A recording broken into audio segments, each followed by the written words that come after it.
All right, everybody. How are we doing today? I legitimately have a very.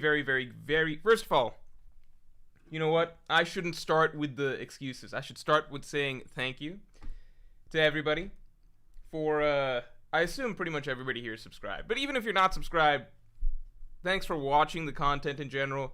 I assume everybody watches the content. Even if you don't watch the content, thanks for consistently coming through these streams. Yeah, engaging. I don't know, all of the general stuff, right? Anything that you do that's related to watching anything of this channel, commenting, joining streams, even if you're just a shit poster, whatever, even if you just join streams to troll and be stupid or whatever. Thanks for in some small way basically being a part of my life, my YouTube journey, etc. So thank you very much, first of all. Yeah, thanks to everybody that's a member, especially. Thanks to everybody that regularly supports, donates through streams, etc. Thanks especially to people like Uchek, who's been a Pirate King tier member for 14 months, saying congrats. Yeah, Yonko tier members, Pirate King tier members, of course, Supernova members, everybody. Subscribers, anybody that subscribes, anybody that comments, anybody that likes the stream. We can like the stream. Let's like the stream. Let's also still do that. Breezy2x says, did you see Hunter x Hunter ending? Also, can you fight? Well, I can't fight like Hunter x Hunter characters. But, okay, so this is a random small thing. Which is, I'm trying to get into, I guess New Year coming around, etc. People try to do new things. So I've taken a couple boxing classes and stuff before, and I really enjoyed it and had a lot of fun. So that's kind of going to be, like, I'm signed up and everything like that, and that's going to be my new focus, like, just for general physical activity for probably starting, it looks like December onwards, basically. So ask me that question again in 5 months.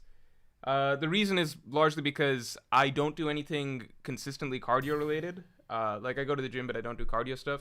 So I need something like that. And I'm not somebody that just likes to run because it gets boring to me. So boxing is perfect for that.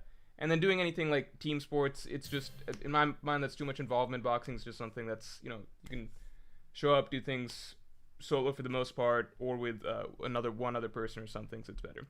As for the Hunter x Hunter ending, I didn't think that Hunter x Hunter is ending. I thought that he's just releasing a just-in-case version of, here's what a dropped ending for the series would be, right? It's not like he's ending the whole series, right? It's just he's giving a preview to, or he's giving fans just an idea of what one of the endings could have been, just in case he doesn't get there. But as I understand, he's going to keep working on it. Ender Ayanami, thank you for being a Pirate King tier member for 14 months.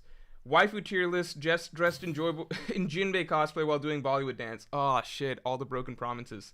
Want a video being uploaded in the background. Well, that one I'm supposed to actually do. Morj spoiling us today with today's celebration.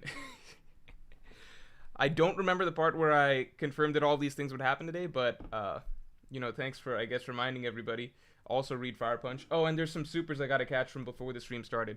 Can we get the stream likes to 200, please? Thank you very much. Batman for real, thanks for the 2. Kaguya-sama greater than everything except One Piece.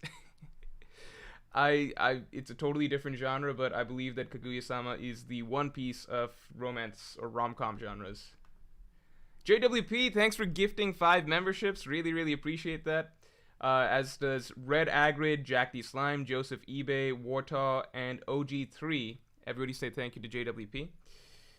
Attilio, thanks for the 5. I asked Undead Unluck author your question, and he said while Hunter x Hunter influenced him the most, his favorite shonen are Yu Yu Hakusho and Dragon Ball. Hunter x Hunter influenced him the most. That's interesting. I feel like I see the most Bleach influence there, but I don't know. Whatever it is whatever it is. I think a lot of the current generation of mangaka, like 2000s to even now, probably still really like Yu Yu Hakusho and Dragon Ball. Herringlurks44 says Grey Wall. I'm surprised some people don't like the Grey Wall. I like the Grey Wall. I want that last bit of white to be turned gray as well, so I might do that as well. Grizzly Adams says, nice Bone, bro. Also, congrats on 200k. Bone is a great series. So the stuff on the shelves is not going to be the permanent stuff on the shelves. I was not satisfied with some of the things that that were on the shelves. Like, I had some stuff, was not satisfied, so in the end I was like, fuck it, well, I don't want to have to do it, so let me take some books from the living room area, books, manga related stuff from the living room area, just put it on there. I didn't think too much about it. Like, initially I just put the Gantz volumes, and I was like, okay, let me fill out the bottom shelf too. So then I put Bone there as well. Bone it holds up really, really well. It's an American comic, but it is a fantastic epic fantasy series that is kind of One Piece-esque in that it seems really lighthearted and cartoony at first, and then it draws you into a very, very deep and interesting lore. Rare Chia, thanks for being a Yonko tier member for 13 months. Always good to see you. Nice wall. Okay, good to hear. Also, Kaido and Big Mom pulling a Frankie and coming back as cyborgs for the final arc. That is not a crazy idea, because I don't see them coming back just as is, but coming back in some form, like as a government experiment, would be crazy. Nicholas Sealstern, thanks for the 2. Wano analysis, plans for Manga Morj, Ohara collab. Let's start with the easiest one, Wano analysis. I talk about it at length, in the last Pirate King tier podcast, which comes out once a month. So if you want a 10-minute breakdown of where that's at, I can do it there. But basically, I need 1 free week to finish writing it. Once I can get 1 free week in my life to not worry about anything else to finish writing it, then it's a done deal. But it's hard to come by those, as you could imagine. But I think I can still do it soonish. I think I can at least get a week to finish writing it. One thing that's happening is I'm traveling to Malaysia to see my mom in like a few weeks, 4 weeks from now. So it's a long trip. I'll probably get time to finish writing it during that trip. And then after that, maybe it'll come out January. Maybe. I don't even want to say certain months because then it's too optimistic. And then that's obviously not right to throw out random dates that might or might not happen. Let's say early in the year. Plans for Manga Morj. Manga Morj plans on hold till after I can do a Wano analysis and get one analysis video out of the way. I'm also a lot busier outside of YouTube at the moment right now as well, because I'm working on certain things that's not worth going into right now. Ohara collab. I haven't spoken to Ohara in a minute. I think the last time I spoke to him, he was in America for a little bit. Messaged him about that. We didn't end up crossing paths just because that's not where his tour took him.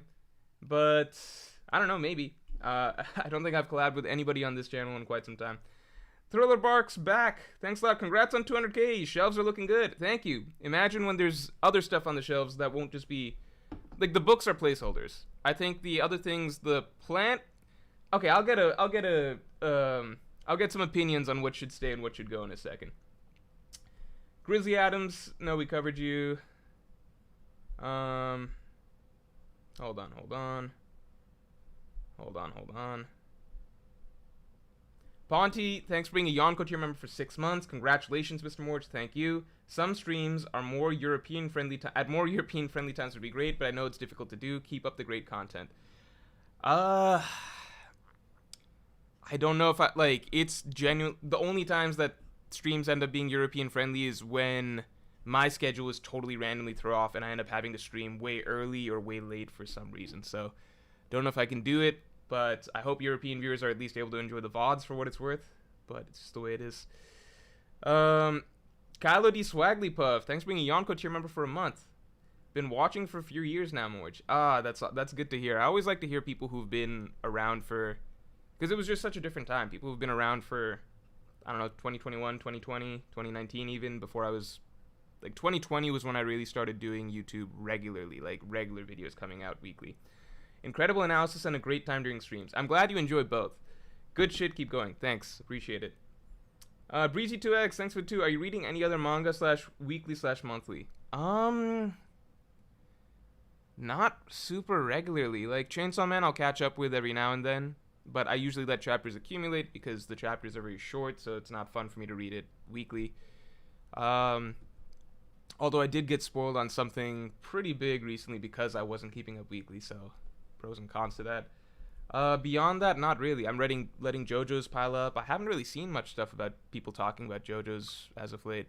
I think One Piece is the only one that I definitely make sure to read, obviously, every week. But there's nothing else that's really got me gripped right now. Eric, thanks for being a Yonko tier member for a month. Good job, more mods, for clearing 1099 spoilers, LMAO. 1099 spoilers are already out? That must be really recent, because I did not see any, like, discussion about that whatsoever. Like, not even, like, look out for spoilers or anything like that on Twitter. That's crazy. Jordan Taylor, thanks for being a Yonko tier member for 14 months. Happy 200k. Here's to 200k more. Thank you very much. Do you ever think when we meet Bonnie that she would end up being younger than Miss Golden Week? No. No, definitely did not. I think a lot of that was a surprise for sure. Definitely a lot of that was a surprise.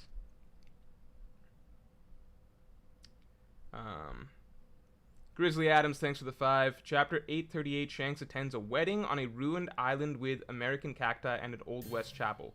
God Valley. No, I mean, I'm going to say no just because I think that God Valley... I'd have to look more closely at that, but I would assume that God Valley was genuinely erased via perhaps Uranus or something like that. Let's get the stream likes up to 300 if we can. Negro489. Oh, god damn it. You guys have to look at his name. He tricked me. He tricked me. Thanks for the 5, though. Congrats on reaching 200k, Mr. Morj. Thank you very much. Keep up the great work. Thank you. I guess. Still appreciate it, I guess. Ryan Chan, thanks for being a Yonko tier member for 14 months. Yo, Morj, congrats on 200k. Thank you. I'm from Malaysia. Oh, cool. I hope you enjoy your trip and the food. Yeah, my mom's been there for almost a full year now. So she's kind of got the lay of the land, and she's only got positive things to say about there, so I'm excited. I'd come find you, but I live in the West Coast now, U.S. Okay, yeah, don't worry about it. I'll find my way around. I have a tour guide. Keenan, thanks for being a Yonko tier member for 14 months. Congrats, man. Always good to see you, man. You've been a huge supporter for a minute, so I really appreciate that. Congrats on 200k, Morj. Goat OP tuber. Thank you very much, Keenan. Really, really appreciate your long-term support, man. Sharia Tucker. Bhai, itna late kaise ho jata hai? Okay, so what he just said in Hindi is... Basically, bro, how do you do this? Like, how are you always so late? Congrats, though. My Hindi is not too bad.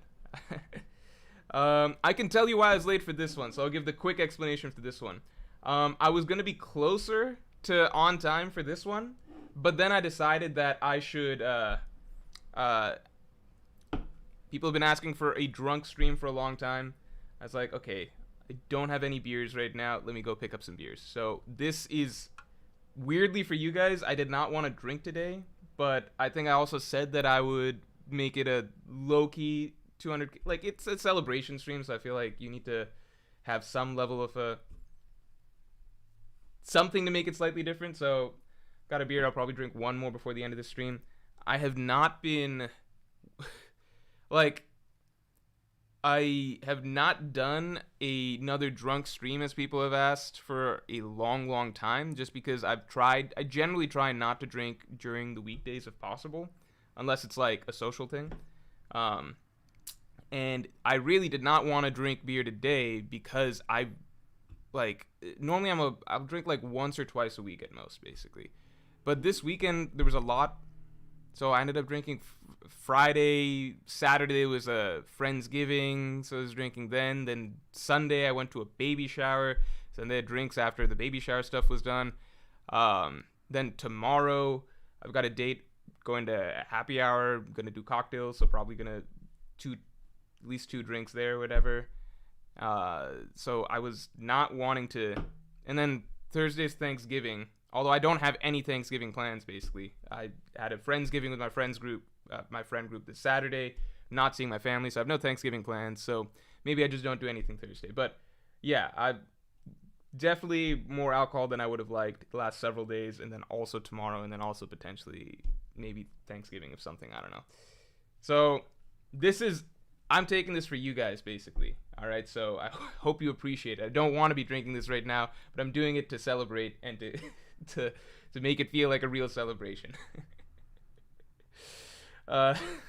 Point Dexter Sax, thanks for the 5. Hey Morj, congrats on 200k. I bought a bottle of wine, but my girlfriend just poured a glass with half wine and half Diet Coke. What's that about? Am I crazy? I don't think I've ever seen people mixing wine with Soft drinks. Is that a thing? I don't think I've really ever experienced that.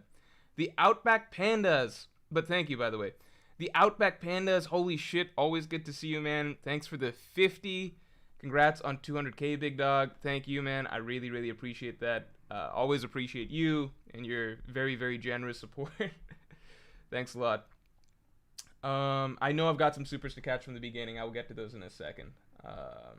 Sorry about that. Actually, I'll just get to those now. Let me just catch those now before I keep going and forget.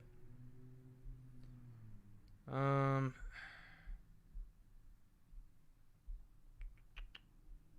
second, please. Let's see. You guys should be drinking too, by the way, though. If I'm drinking, you guys should have to drink, in my opinion. Unless, of course, you don't drink. But do something. Please be doing something right now. Open a beer, open whatever you want. Open a bottle of wine. Do half and half with wine and Coke, whatever you guys do. I guess you can... I would say smoke, but you guys do... half of you guys do that every stream anyway. So I'm like, mix it up a little bit. So this is from the beginning. This is from Razvan Antonescu. Thanks a lot. Congrats, Mr. Morj. You deserve it. Thank you very much. You are the best at analyzing the story. I appreciate that compliment for sure. It is always a pleasure to listen to you. Thanks a lot. Much love. Anyway, how's NBA? Despite everything you just said, I unfortunately cannot answer that last part of the question just because I do not want to derail this stream this early on. Maybe I'll talk about that a little bit. But I do think the NBA season is wildly interesting this year. Very, very interesting season. With a lot of narratives and like a lot of potential good teams. The Hidden Island. Holy shit, are you in stream right now, man? The Hidden Island. Is Hidden Island here still? Where is he? Is Hidden Island here? Is Hidden Island here? If Hidden Island is still here, please reveal yourself. But he donated at the beginning. 10. You my goat, Morj. Thanks, man. I appreciate it. Congratulations, man. Very well deserved. Here's to 200K more. Oh man, that's okay. Okay. If Hidden Island is still here or not, I don't know. But I'm gonna take some slight. It's not actual credit. It's not obviously everything that he's done has been on his own. But I inadvertently definitely helped Hidden Island start his YouTube career. For those of you who don't know. So, this was a few years back. I want to say 2020. And in 2020, who has been around for this long? Who was here for the tune-in exams? Was anyone here for the tune-in exams? The tune-in exams was when I needed somebody to become an image finder for videos because my videos have a lot of images. I still do the part where I write down for each line like what image is needed, but now I don't have to physically go get the image. I have somebody who does that. At one point, I did not do that. So, I used to have to still get off the images myself. I finally decided to outsource that, and so I held a huge tournament among all subscribers, basically. Anybody could apply for this job. It's a pretty well-paying part-time job where you just have to be able to find One Piece panels. So, ton of hardcore One Piece fans, obviously, in this fan base, tried to compete in that tournament. It was a bitch to set up everything because there's a lot of background testing and stuff like that and attempts that we had to like make sure people couldn't cheat. It was really difficult to set up because it's so many online submissions and you're basically setting up a test online, and that's not really in our wheelhouse, but we did. We actually used a platform that I used for digital marketing purposes basically and repurposed it, but doesn't matter. Anyway, Hidden Island was one of the people that competed. And I think he told me, or he said something in some stream that he got to like close to the final round or something, or he did very well, but he didn't quite make it. But because he like gave that a shot and then he didn't get that, he then decided, fuck it, he's just going to make YouTube content himself. And that was a smarter decision at the end of the day. Look at that. Not winning that competition turned out to be much better than if he had, because obviously he's had tremendous success doing that on his own rather than, finding images for this channel. So I take a little bit of credit. Wade Turner says I didn't lose. Wartos says, didn't Parvision try to participate too? I don't know. Morj Unleashed, guys. The editors for Morj... Okay, quick funny story for Morj Unleashed. The way that I found the editors for Morj Unleashed was... one of the guys made it to the final round of the image finding thing, and everybody that made it to the final round, like, or past the final round, basically, I had them do Zoom interviews because at that point, everybody's times and percentages are so close that it's more just I need to talk to the person and basically see. It's basically a wash. Like, they're all basically roughly about as good as each other. So the last 10 or so people, I did Zoom calls just to see who seems the most professional to work with or whatever, and who seems like they would do the best job. First person that I interviewed was actually the best. I don't know if I forget. I have to ask him if I'm allowed to say his name still. We've talked about this before. I'm like, hey, am I allowed to say your name on streams and stuff? I forget. But he was the best, very professional, always does a phenomenal job. I definitely made the right choice with him. The guy that ended up becoming one of the guys was basically easily the least professional of the Zoom interviews. I wouldn't say the least professional, but he definitely had the most laid back attitude and was just like clearly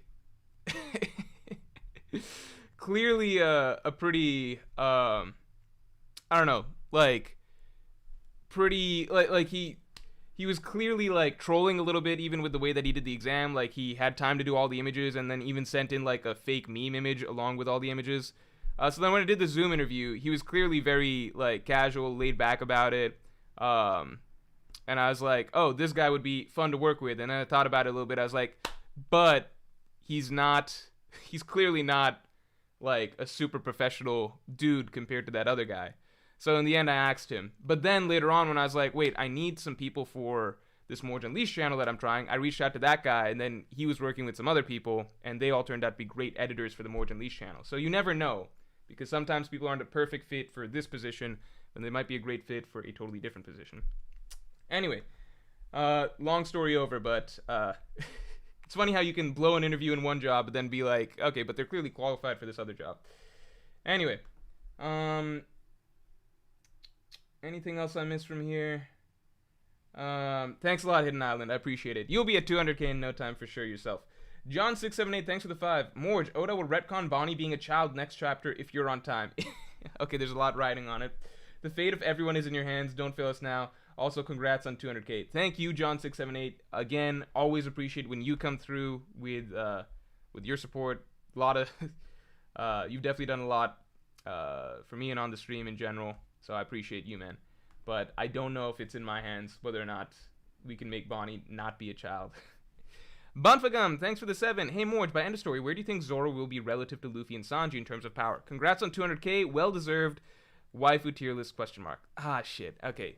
So, waifu tier list is a no. Again, I'm only going to use that when we need a big push for something, for some random reason.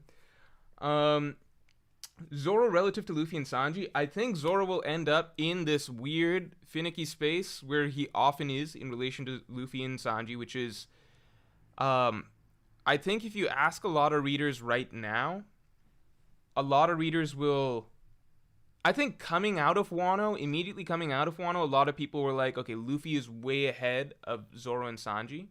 And Zoro and Sanji are very close, just because, Luffy fighting Kaido, Zoro fighting King, Sanji fighting Queen, those seem pretty close together.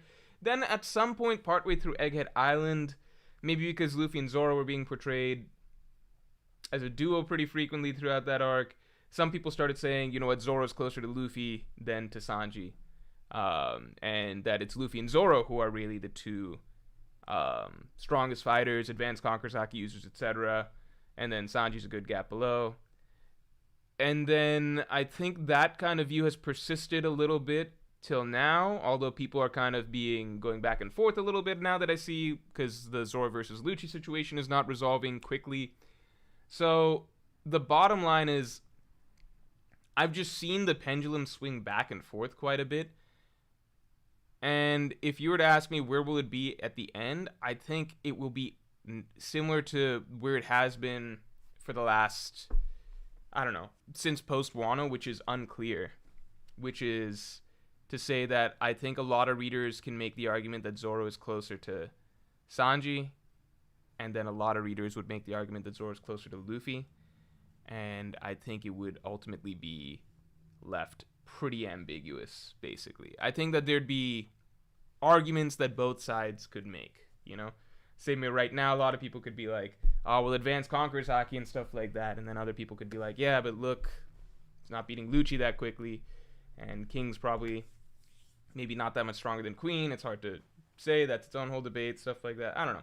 So I think that there's always going to... I think Oda is going to leave it at a place that's where it's not super clear for either side, but either side could have a strong argument they could make. Isho, thanks for the 2. Been a fan since 2019. Oh, thank you very much. 2019, that was so long ago. That's crazy. 2019, yeah. Been a pleasure to see you grow. Thank you very much. I'm glad you've enjoyed it.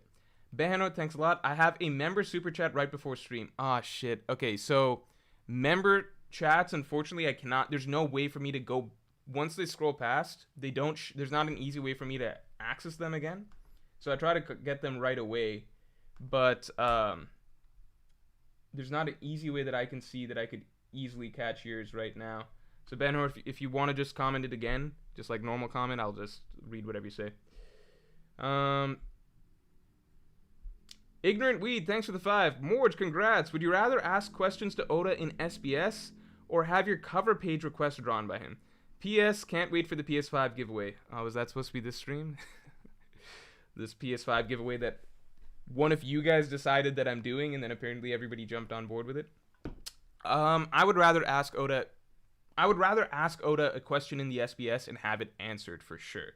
Because a cover page request, it's cool, but at the end of the day, I just wouldn't care that much other than, okay, Oda drew something, some wacky little fantasy that I came up with, but I would love to have some actual question answered in the story that a lot of us have been wanting to know, you know?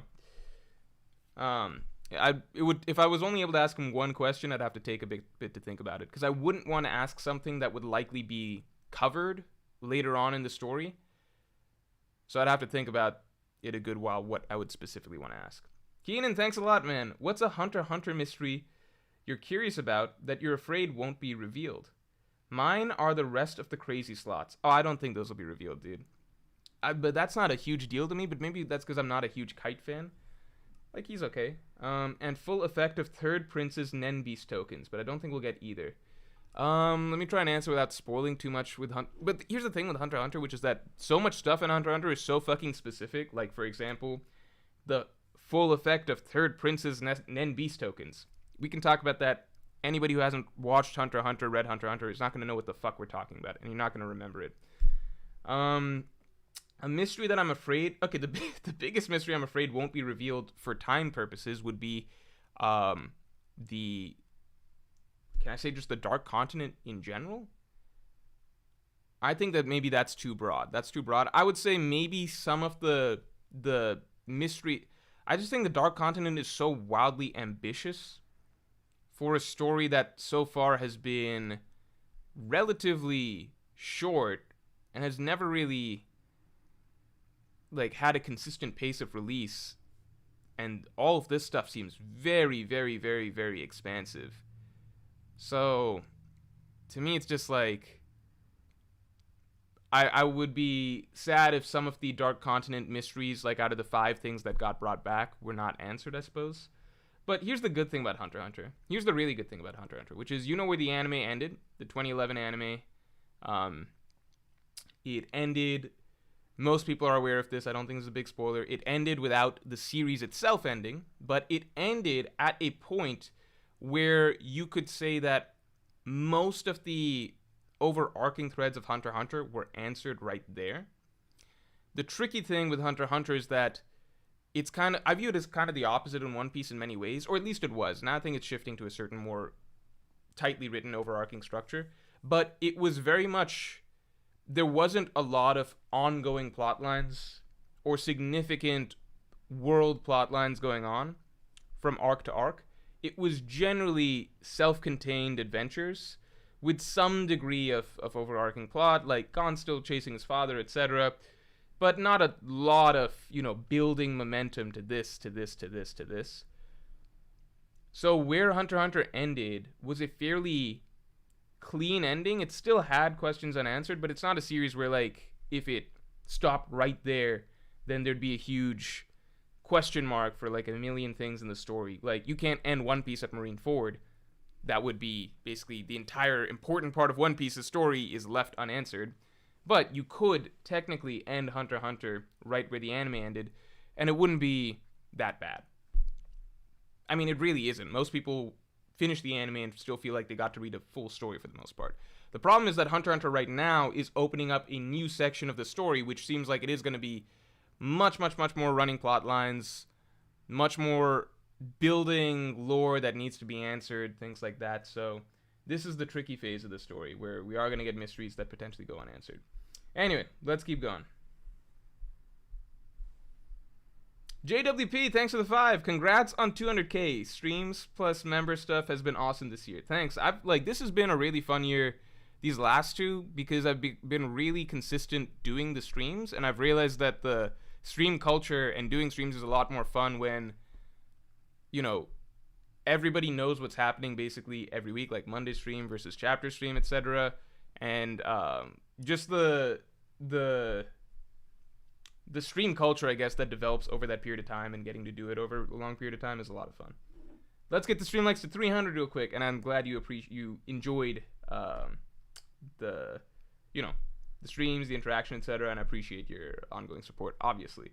Stoop Kid, oh, great Hey Arnold reference. Thanks for the 5. Congrats, man. You've become my favorite One Piece YouTuber throughout the years. Oh, thank you. Appreciate that. Hopefully we get the Wano vid before you hit 300k. Of course we'll get the Wano vid before I hit 300k. Of course. Okay, so Behenort said, and Behenort is a 4-month Pirate King tier member. So thank you very, very, very much, Behenort. Behenort's been around for a long, long, long time. I'm still angry that your most viewed video this year was something as generic as biggest strength of each Yonko. Yeah, and not any more insightful stuff. Anyway, congratulations, George. That's one thing I talk about in the Yonko podcasts that come out weekly, this is just a YouTuber thing, which is just, you don't have control over what does well and what doesn't.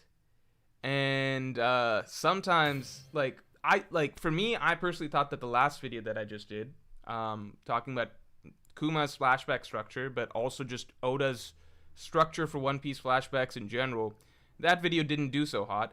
And that's a video I put definitely a good amount of time and thought into, and it really made me look back at a lot of One Piece flashbacks and think about them and kind of the way Oda plays with tone and manipulates readers' emotions over the course of them. So I thought it's a really good video, but it didn't quite, it's maybe not quite as clickbaity for a lot of readers. So sometimes some things a bit more analytical aren't always as clickbaity.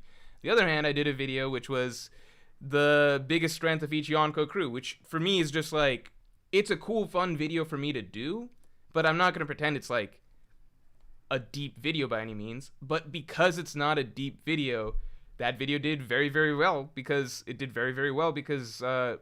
just easy clickbait.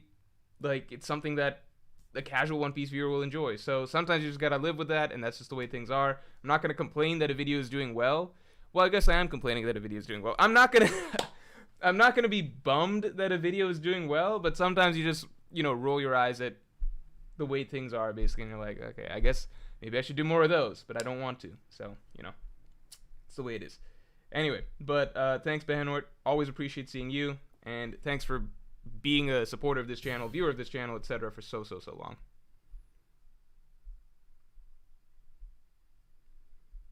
Polmouth, thanks for the 20. Good to see you again. Grats, Forge. Yuda, man, thank you. You deserve every sub and many more to come. Thank you very, very much. Keep up the great content. Thanks. Seriously, really, really appreciating all of the kind words so far today, guys. Lars Caesar says, nice wall. I really like hearing that a lot because that is something that has been a bit of a work in progress. Should have put it together much earlier, of course, but it's the way it is. Also, let me give a big shout out to Virgil Hawkins, who has basically been the best mod at helping me out with missing chats, supers, memberships, and stuff like that anytime that happens for quite some time. So you've been phenomenal at that. So everyone give a big shout out to Virgil Hawkins because unsung hero for sure. I think a lot of people's stuff would be lost to time if Virgil Hawkins was not coming through and catching it. So really, really appreciate that for sure. Goomba Boomba, thanks for the 5. 200k, damn, I remember the good old days with the shitty webcam. Yeah. Yeah, Goomba Boomba, you've definitely been around for that. You've come a long way. You really improved a lot. Thank you very much. Line delivery, stream juggling, etc. Thank you. Definitely appreciate that. because sometimes improvements aren't in huge leaps, you know? Like, this wall, for example, 1 week ago, there was nothing on it, and now there's stuff on it. So you could call that a leap, right? But small things, like you said, like, just line delivery, how you're talking through the videos. The editing, I think, has come a huge way because the editor has grown along with the channel. So if you watch a video now versus video 4 years back, the editing is night and day.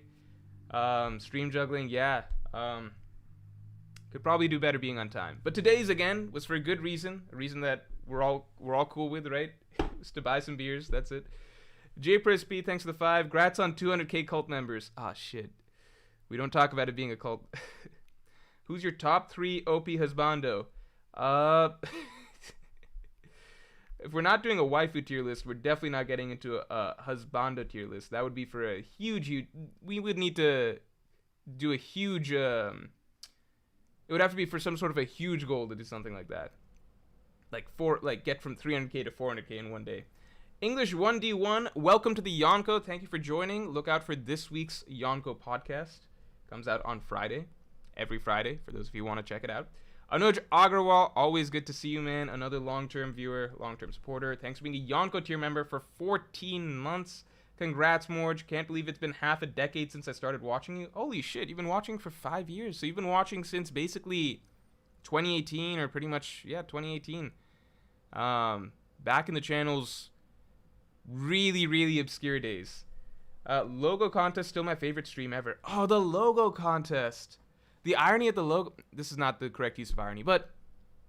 Well, I guess it's a little ironic. The logo that we have for the channel right now... So the logo that's for the channel right now, right? It's just a minimalist face, me with a straw hat, beard, right? That's the logo for the channel right now. When we did the logo contest to choose the logo for the channel, lots of submissions by people, I crossed out that logo right away. I was just like, yeah, I don't like this one. It was one of the first ones off the list. I was just like, lazy, uninspired, and I think a lot of people had more interesting logos to me, much more visually interesting logos in my opinion. So we did the whole contest. I picked what I thought was the best. Chat picked what they thought was the best. The current logo had been eliminated from contention very early on in the stream. So then after I'm done, I'm talking to my editor, and he's just pretty much just like, yeah, dude, this minimalist logo is definitely the best one for the channel. I'm like, what the fuck? And then I disagreed with that. I showed other people I trust, and over time I was just like, okay, it seems like maybe I wanted something a bit more elaborate, but the style these days, I suppose, what makes actually a good brand, logo, whatever you want to say, is simpler style for the most part. So I came around to liking the logo quite a bit. So it just took a bit. I think it's funny if you go back and watch that stream. It's just like the one that you'd be confused because you're like, the actual logo that he's currently using for his channel, he calls ass right off the bat and just crosses off the board. And then you get to the end of the stream and it's just not even one of the final contenders. He picks something totally different. Now you're looking at the channel today, it's like, well, what's the point of the fucking competition? The competition was still valuable because we got the logo that we ended up using. But, Kylo D. Swagglypuff, thanks for gifting 1 membership.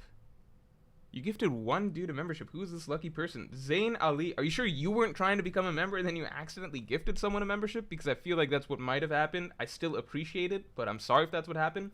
If you were just doing it out of the goodness of your heart, then Zain Ali, please say thank you to Kylo D. Swagglypuff. He helped you out there.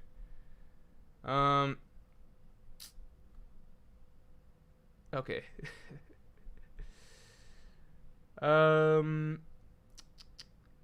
Goomba Boomba, thanks again. The streams have been part of my routine for years now, so thanks for that, man. Looking forward to completing the One Piece journey together with the rest of chat. Yeah, and it still honestly blows my mind that me doing this at a set window of time, I say not set time because the time is variable, but a set window of time, twice a week, every week for so long, like, it still blows my mind that there's so many people that regularly tune in, and this is part of their basically regular entertainment and viewing all the time. Because for me, I know that it's true and I can see it, but it's just, and it makes sense to me, but I'm not physically in front of people, basically, right? So it's just crazy that I'm sitting here and I know that for so many people I'm basically entertainment for this window of time, and I will just never physically get to see the impact of that, I suppose, unless I do a convention type thing or something like that, panel or something. But yeah, it's still a little surreal to think about. So I really appreciate that, and I really am very thankful that so many people, Goomba Boomba, you of course included, I don't know, like, vibe with whatever this channel is doing, vibe with the streams, enough that you like making it a regular part of your routine as well. So I appreciate that for sure. Rafael Rizzi Iglesias. That's a cool middle name if that's your real middle name. Congrats, Morj. Thanks for being a Yonko tier member, by the way, for a month. Hope you've been enjoying the membership so far. Congrats, Morj. What's your favorite Straw Hat fun moment? That is a great question. I want to say something like the Skypiea party. Really, it wasn't even just the Skypiea party. It was the full Skypiea day. Like, chopping wood, Luffy getting upset that the food's not, like, taking so long to boil. But I don't know if that's my favorite. Is that my favorite? It's one of the most memorable ones. But I feel like there's other small things.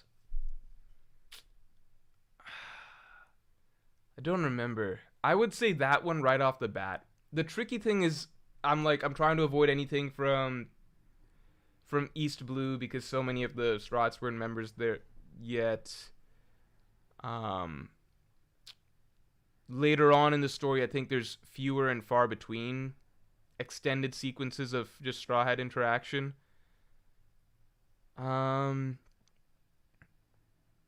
think one of the things I really enjoyed, I think I didn't enjoy it as much at the time, but when the Straw Hats, their first couple chapters being back together post Saboti, I think I didn't enjoy it quite as much at the time because I thought that I felt like the reunion would be maybe more passionate for some reason. Like, they kind of just clicked and got back into the groove right away very easily. But in retrospect, when I go back and read those chapters, it's really funny just like seeing them so casually get back into the groove. Like, Nami starts explaining the ocean currents and then they fail to understand that. And they're like, it's a magic current and stuff like that.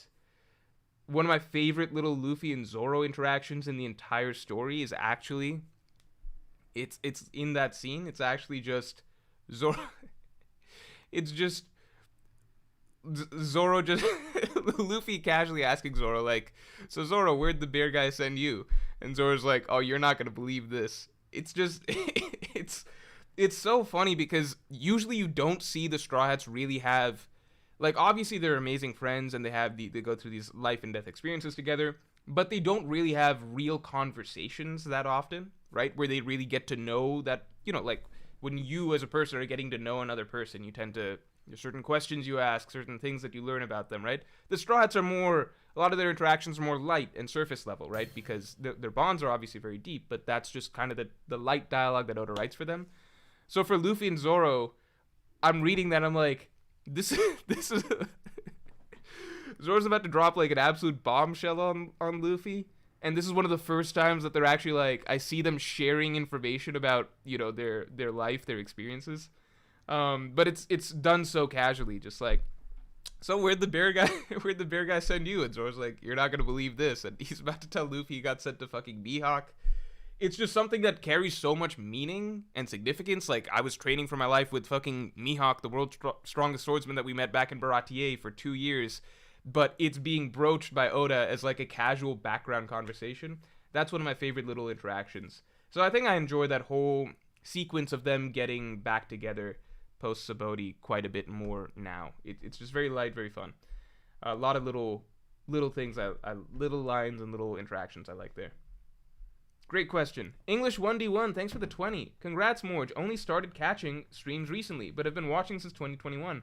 That's awesome because I know that a lot of people don't know I guess a lot of people, when they watch initially, don't know, like, just videos and everything like that, don't know that the vibe of streams tends to be a little bit different. So that's always funny to hear when somebody's been watching the channel for quite some time and they switch over to streams and it's a little bit different.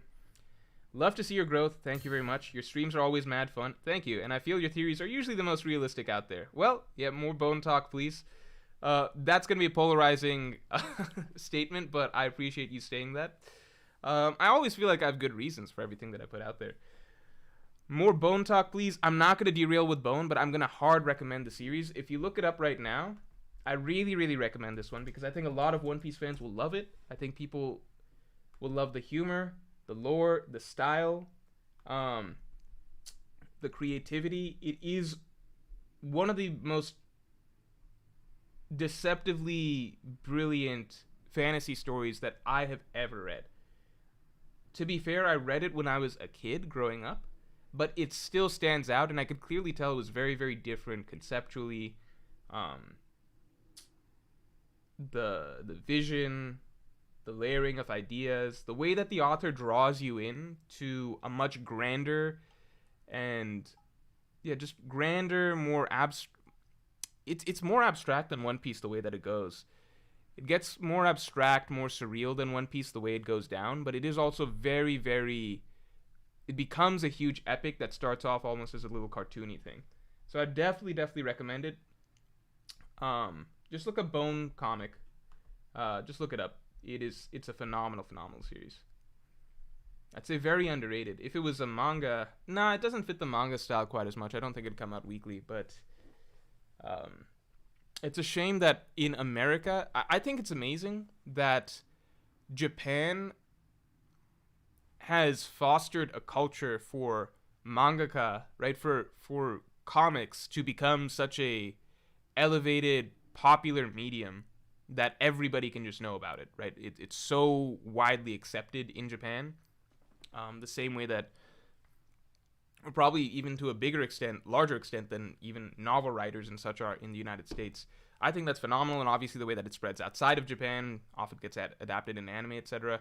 Because it's such a damn shame that it's not that Japan has a monopoly on creativity in that sort of field, right? It's just that they're the only nation that I know of that has a setup where, just written illustrated comics can achieve that level of popularity, fame, notoriety. The United States doesn't have that. If you were to foster that sort of environment in the United States where reading comics would be more widely accepted, more popular, more just more in the social mainstream, etc. There are probably so many brilliant creative minds that could create a ton of really, really, really great comics, graphic novels, etc. if that industry was just one that was more set up for people to really build fame, build success on, the same way that manga is popularized in Japan. Like, comics in the United States are more of a very niche industry, right?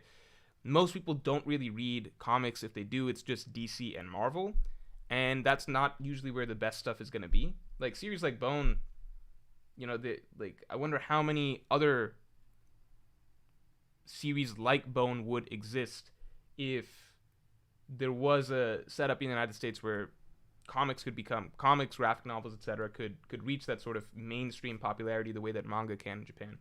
So that's a damn shame because the medium is awesome. Like, there's so many people that wouldn't be great if they could just write, that don't have the opportunity to go direct movies or animate things or whatever. But that middle ground of people that can write somewhat and also draw and illustrate their ideas better than just being able to write descriptions in books and everything like that. That's a particular skill set that I think it's one of the more easily accessible creative skill sets for people. But it sucks that the output, which is creating comics, is just not that well nurtured in the United States. It's just not as popular, I guess. I'm sure that if it was more popular to read comics, then obviously being a comic artist, comic writer would be more popular as well. But anyway, long tangent. The FPS King Gaming, thanks for the 5. Morj, you the man. You got me through freshman year of uni. That's awesome. My favorite clip is you saying it's over at the raid wit. Ah, shit. That's your favorite clip? Can you get Morj Unleashed to do a YTP? What's a YTP? What is a YTP? YouTube poop is a type of video mashup or edit created. We have a lot of that stuff in Morj Unleashed, but I don't. Morj Unleashed, that baby has been set aside for quite some time. I don't know if that's ever going to be able to get back on track, just because Can you guys hear that car alarm going off outside? It just stopped. I don't know if you can expect a YTP of that, but there's, you can find that clip on Morj Unleashed, I think, of me saying it's over, I believe. That might have been before Morj Unleashed started, actually, I'm not sure.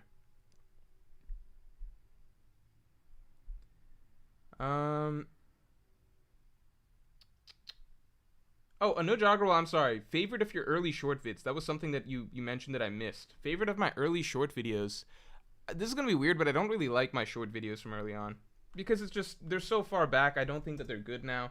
If I had to say real quick, it's just not something that I view as good at this point.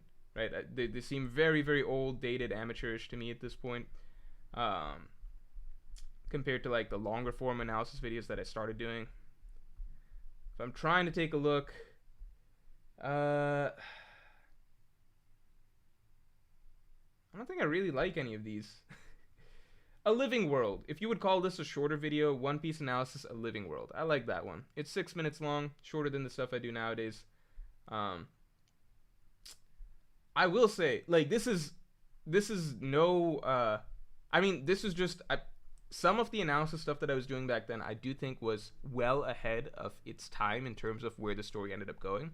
And that sounds very, very arrogant to say, but you can go back to a video I talked about 5 years ago called God's Natural Enemy. This is one of the earliest analysis videos I did. I would say that's a video I was proud of. I'm not as proud now because now more of this is common discussion in the community because the story has progressed to make the ideas of Luffy being God's natural enemy, the symbolism of that, just become more like everybody understands that to a degree now, so it's not as mind-blowing to watch a video like that. It's kind of accepted as true. But I was talking about this, like I have a full video, like it's a short video, but I was talking about this 5 years back, before a lot of this was commonly discussed, which I think is, I don't know, I guess I'm proud of something like that, but I don't think the video itself holds up. So if you guys want to check it out as a blast for the past, then check it out. It takes 3 minutes of your time, but I also don't think it's good anymore, and a lot of it's going to be already commonly accepted information at this point. Sorry, moving past. Stas Silantiv, thanks for being a member for 14 months, man. Congrats on 200k. Thank you very much. Lurking here since 2019. I swear that I've seen you. Yeah, you've been a member for 14 months. So I'm like, I swear I've seen you like regularly. So I wouldn't call you a lurker, but yeah, thanks a lot. I appreciate it. 2019, that feels so far back. Is anybody here? Okay, we'll ask this in a second. Let me make sure I'm not missing any members real quick. Okay, missing a couple. Let me catch these, then we can keep going. Nando B, thanks for being a Yonko tier member for a month. Congrats, Morj, you're the GOAT. Thank you very much. Wish I could super chat more often. Don't even worry about it. Being a Yonko tier member is more than enough, but too broke. Love the streams and community to 1 million subscribers. Well, that is a ways away, but you know, you never know. Appreciate it. Really appreciate it. Ignorant Weed, thanks for being a Pirate King tier member for 2 months. Cool name. I like the name. In chapter 1062, Crew meets Lilith as Vegapunk. Before we go back to Luffy, Zoro says, "Hey Vegapunk, there's something I want from you, so you better play it nice." What does he want? Did I miss something? So that was something that was it was really discussed at the time, and it didn't help that this was, I think we're split between One Piece scans, TCP scans, Viz. Everyone's kind of giving a different take on it. Zoro, they were just missing their crewmates at that point in time. Luffy, what was it? Luffy, Chopper, Jinbei were already in the factory, I think. I think it was those three. Yeah, Luffy, Chopper, Jinbei were already in the factory, so Zoro's basically just putting out a threat that, you know, we're missing our crewmates, you better listen to my demands. I don't think Zoro actually had any extraneous information that he was trying to get from Vegapunk that was unrelated to that. At least that's what it seems at this point.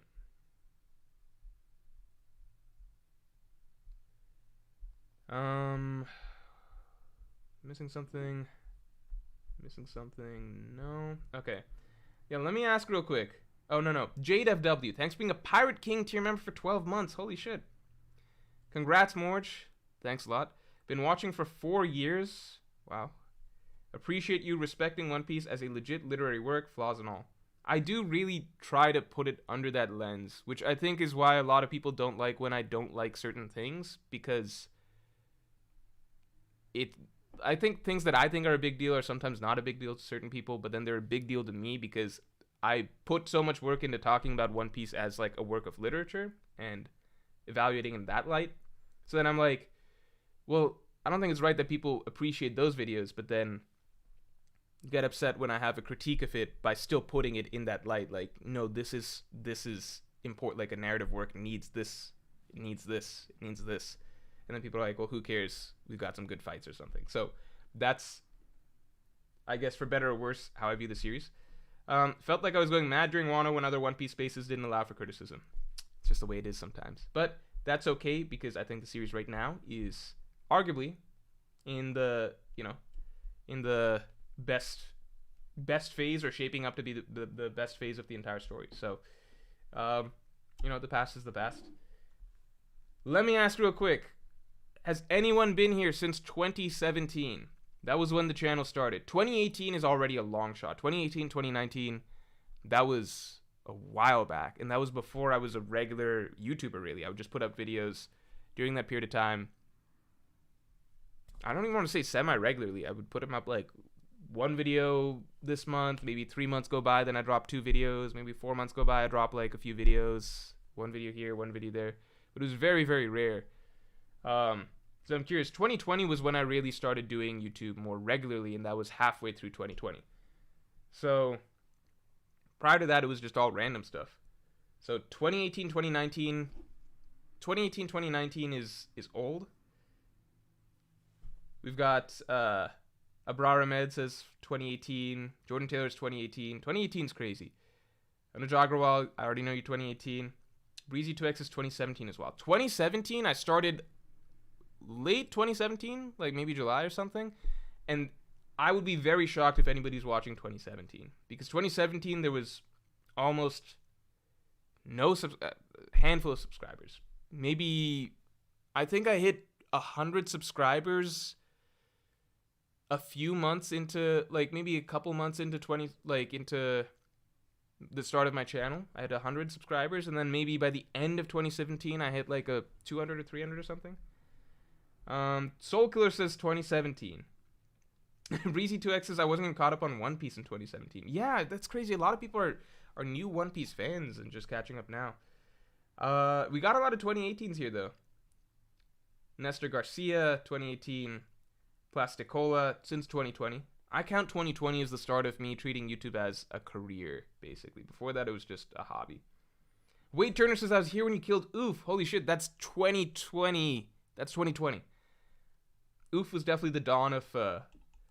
Oof was a watershed moment for the streams. I think... I knew that the streams were really snowballing into something really, really fun for me during the during the Oof era. And I think that was when I was beginning to get much more comfortable doing streams and just being very relaxed with the streams. Because initially, I think the first stream I might have done was maybe 2018 or something like that. And at that point in time, people only still knew me as the way I was in videos, right? Videos, I tend to be more serious, more analytical, etc. So when I did the first stream, I think I approached it the same way. I tried to do it professional, basically. And it wasn't really a fun stream, but suddenly I'm talking to some hundreds of people, and that in itself, I'm like, I don't want to make a bad impression. And now I don't really care as much, so I feel more free to just be myself outside of the persona that you see in videos, basically. Let me catch up on some supers real quick. 2018, seeing a lot of 2018. Scheme of the Far is only 2022. That's crazy. 2021. It's not a competition, obviously. I'm just curious. 2020, 2020, 2019. January 2023. Some people just catching up to One Piece in 2023. Glad you guys are enjoying. Yeah, let me catch the supers real quick. Since the Zoro vid. Hollywood Pro says that Brago link up was cool. Some people, that's interesting. Some people found the channel, I guess, through other YouTubers, which I don't really think about. Obviously, O'Hara, back in the Wano Report days. The Brago link up, that's interesting. That was 2021, right before I moved. right before I moved. All right. Lars Mango, thanks for the 7. Morj, we want another Wano read-through projector stream, just like the good old days. Congrats on 200k. Also, we want the backwards chair to return. No, the backwards chair is never returning.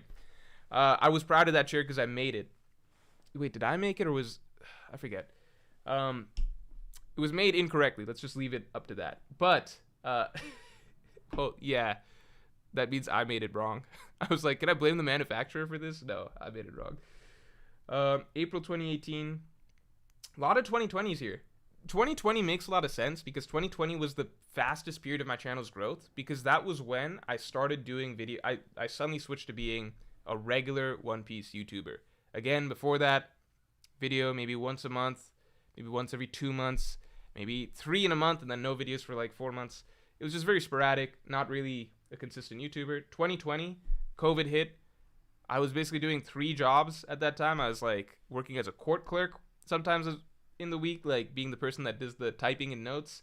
I had my marketing business that was in major jeopardy. Like it was barely a fledgling little business that we're getting by week to week with like this client here, this client there, whatever.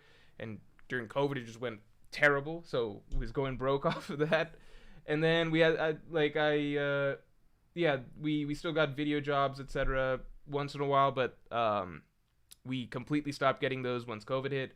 So I was doing that, doing court, and then this was when I was living in the office. For those of you who don't know, go check out the Morj Unleashed video where I explain my period of time living in an office, living out of an office in Baltimore, which is not the nicest office to live out of. But yeah, it was a lot. And then I started going hard on YouTube basically right around then because I had to start living in, like, I couldn't live in the office anymore because we couldn't have the office anymore. So I had to be able to afford rent in a real place. So I started going harder on YouTube. 2020 is when it was my fastest period of growth because I just switched to basically weekly uploads and everything like that. And then that was a lot of the runway from when I grew my channel from like maybe 30-ish K to heading towards 100K basically. So I imagine a lot of people found me during that period of time. As for another Wano read-through projector stream, this was back when I didn't know how to screen share things and stuff like that. I had no real streaming software set up or anything, so I set up a projector in the background. I'd say this was probably 2019, maybe 2019, 2020. I set up a projector in the background. This was in the office that I lived in. This was back then.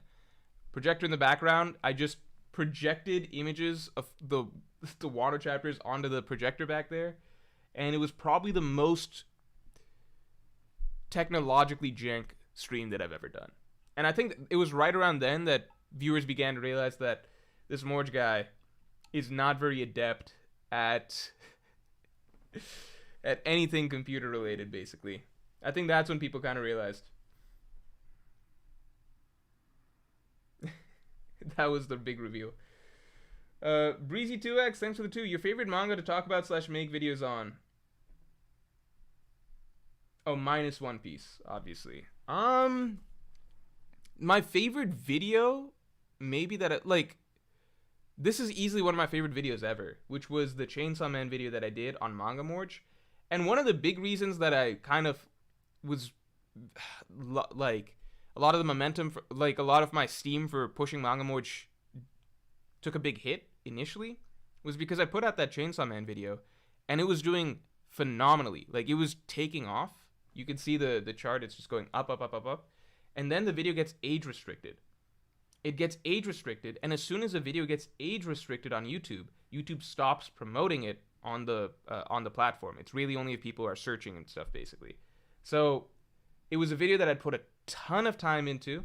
It was, in my opinion, I'd watched a lot of other Chainsaw Man videos. In my opinion, it was the most comprehensive Chainsaw Man analysis because most other videos didn't really go in depth into the actual philosophy of Chainsaw Man. It would just be vague stuff like, this character is such a brilliant villain because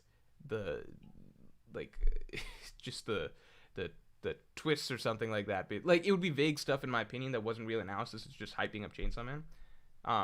I thought I put out a really, really, really great video. It was doing phenomenally well. It was actually tracking to basically take the channel to like in terms of channel growth, it just was launching it really, really fast for a first video. And then YouTube age restricts it, and suddenly the video's views cap hard at 80K. And after that, it's just getting no more views. It just flatlines. Like, I've never seen a video before. Because I've never had an age-restricted video before. Because One Piece videos, like, One Piece is more child-friendly content. It's never gotten age-restricted. So for me, that hit me really hard because it feels really good to put a ton of effort into something and then see that doing way better than your expectations. And then you start imagining, like, oh, shit, could this one video hit 1 million views or something? Like, because it was tracking faster than any One Piece video I'd ever put out. And then suddenly it gets age-restricted. I'm like, fuck.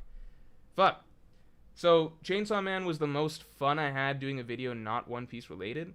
It is a slightly painful memory what happened to that video, but it's just the way it is. Outside of that, I would say I think I would have a lot of. I don't feel as strongly about Chainsaw Man nowadays, so I wouldn't say that's the same interest level. But I think I'd have a lot of fun doing a Berserk video. And that was what was in the works, kind of, before I was like, okay, let me do the Wano analysis first before I go back to Manga Morj. And now Manga Morj is on the back burner. It's just the way it is. Eyes96, thanks for the 20. Morj, your booty cheeks when it comes to video analysis. You fell for it, fool. Thundercross split attack. That's a JoJo's reference for those of you who don't know. JoJo's would be fun to do another video on. The video I did on JoJo's for Manga Morj was kind of light work. Like, it wasn't a deeply analytical video. It was more of a just going through kind of talking about how I felt the series improved over time, but not deeply analytical. But I'd love to do a video comparing Part 7 and Part 8 of JoJo's because they're actually remarkably similar in some ways. I just think Part 7 did everything pretty much way better, and Part 8 tried to rush doing a bunch of things that Part 7 did effectively once Part 8 kind of lost its way, personally. Thanks for the okay, congrats on the 200K, thank you. Thanks for the content and making work more fun as the day goes on. Thank you. And it always makes me happy to hear people are watching this at work because I'm like, oh, that's just funny to me for some reason that somebody's at, I don't know, a 9-to-5 job and they're not paying attention and instead watching me rant about Trafalgar Law or something like that. It's just really funny for me to think about. Behano, thanks a lot. Yesterday in your server, we had a convo about Japanese One Piece fandom versus Western One Piece fandom, and how Japanese One Piece YouTubers don't want to interact with our side because of Scan's existence, which makes me kind of sad. Here's the thing. I think they're not technically... It's just a culture thing, and I think they're not technically wrong. Also, let's get the stream likes up to 400 real quick, because we're very close. They're not technically wrong.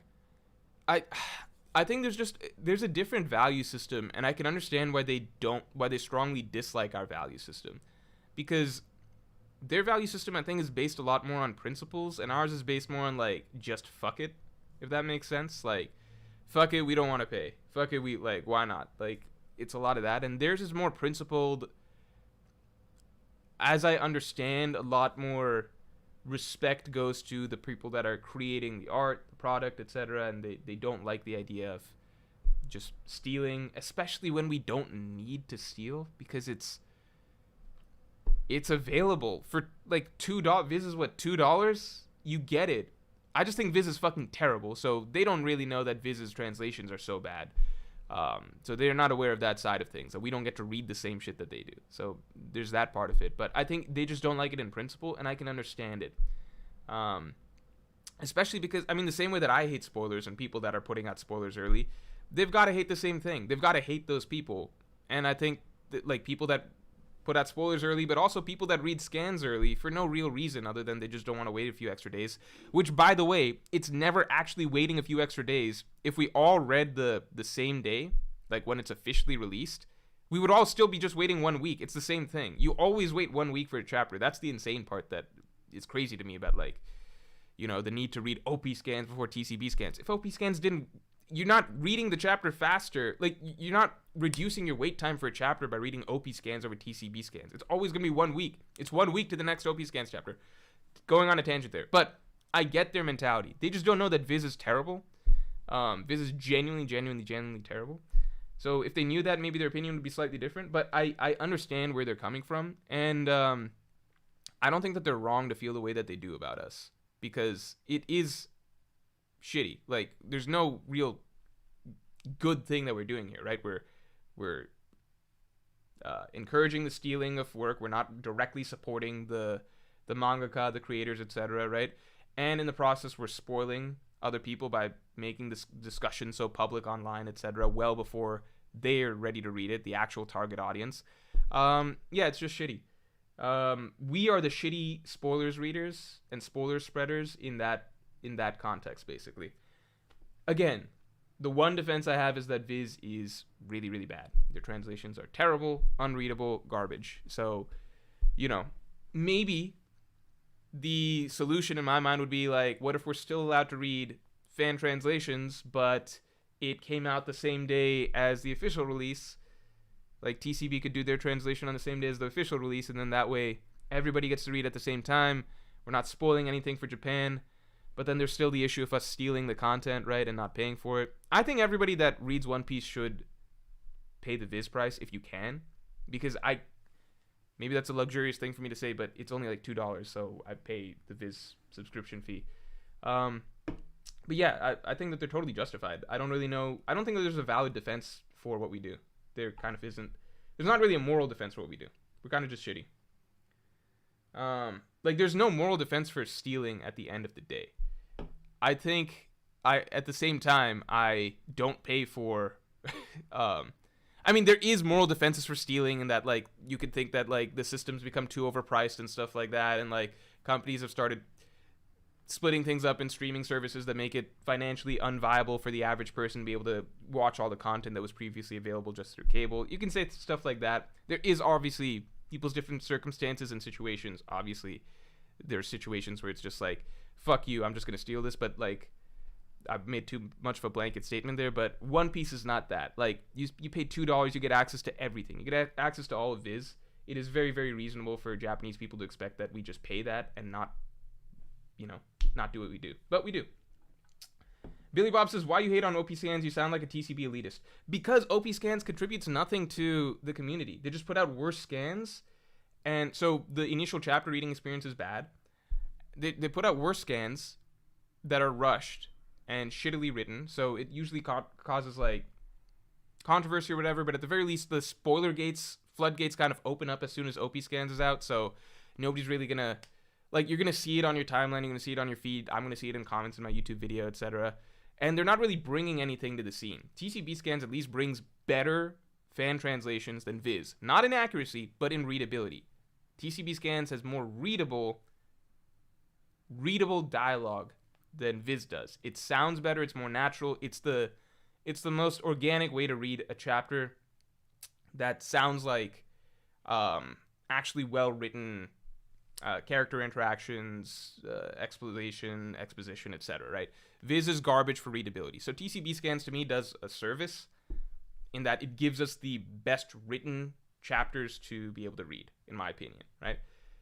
It also is nice that it comes out a few days early, but it would make no difference if TCB came out at the same day as Viz, because TCB is just the better written one, right? OP scans is adding nothing to the community. It gets the chapter out a day earlier, but at a terrible, shitty level of quality.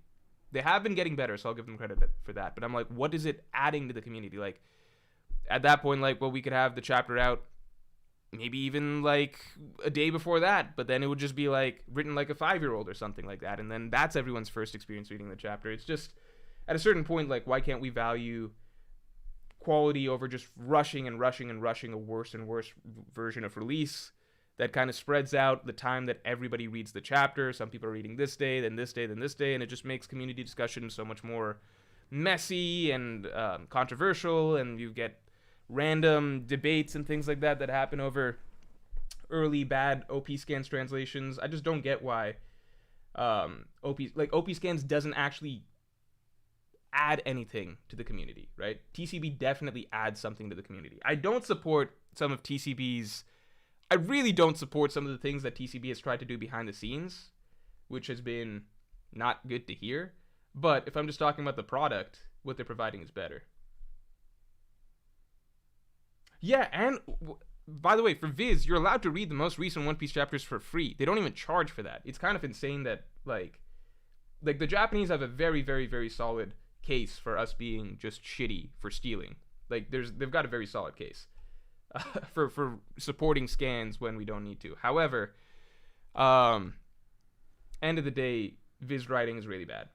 So if somebody could get the Viz, here's what they should do. They should, in my opinion, the solution to everything, in my opinion, would be basically if they could hire the TCB translators to work hand in hand with the Viz translator, because the Viz translator, Stephen Paul, he's very accurate in terms of actually what's being said. He's very good, as I understand it, right? TCB's got the readable dialogue. If you combine the readable dialogue with the accuracy check, although Viz has been kind of off with that as well recently, but 98% of the time good, right? If you combine the TCB dialogue with Viz's accuracy check, you've just got a great product right there, and that should be the official release, in my opinion, right? Official release should be the best version of the product. So ultimately, the problem is they're never gonna fucking hire TCB because TCB has been stealing from them for so long. But in an ideal world, that's what would happen, right? You would take the people that are the best at doing this, you would give them your company resources, your translator, and then you're putting out a great product. And in theory, at that point, I would no longer support people who are putting out scans earlier on because it's just a shitty thing to do at that point, you know? But that's never going to happen. The easiest thing to do would be if they just got someone better than the current translator that they have. It doesn't have to be TCB because that would never happen, but somebody better. All right.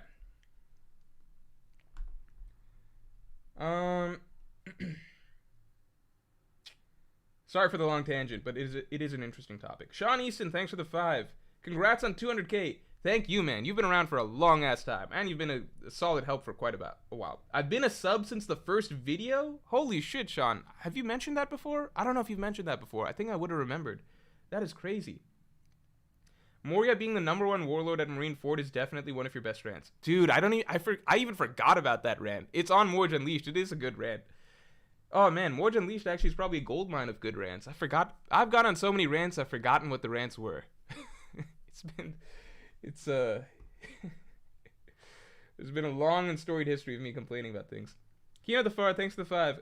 Hey, congrats, Morjareed. Thanks for the constant entertainment. Also, button up your shirt. I can see your hairless chest. Hairless? I've got well, I don't want to show deeper down, but you'd be surprised, I've got quite a hairy chest. Maybe not the top area. Sleeping Danger, thanks a lot. Which dynamic is better, Luffy and Zoro or Zoro Sanji? Luffy Zoro, I think Zoro Sanji I find to be more one note, generally, but Luffy Zoro, I often find it interesting that when they're on the same wavelength. Because I think it makes for more, like, I just think that the bond there leads to some more interesting moments. I mean, like, Zoro's sacrifice for Luffy, nothing happened. Zoro making the oath to Luffy at Baratier. Luffy and Zoro doing, the sea train stuff. I think that there are certain moments that are just more memorable that happen with Luffy and Zoro, but I think that Zoro and Sanji's bickering dynamic and that gag is more frequent, so I take it more for granted. Whereas when we get a really cool Luffy-Zoro moment, it doesn't happen as often, and I think oftentimes it's a bit more significant or character-related, so I view that as more significant.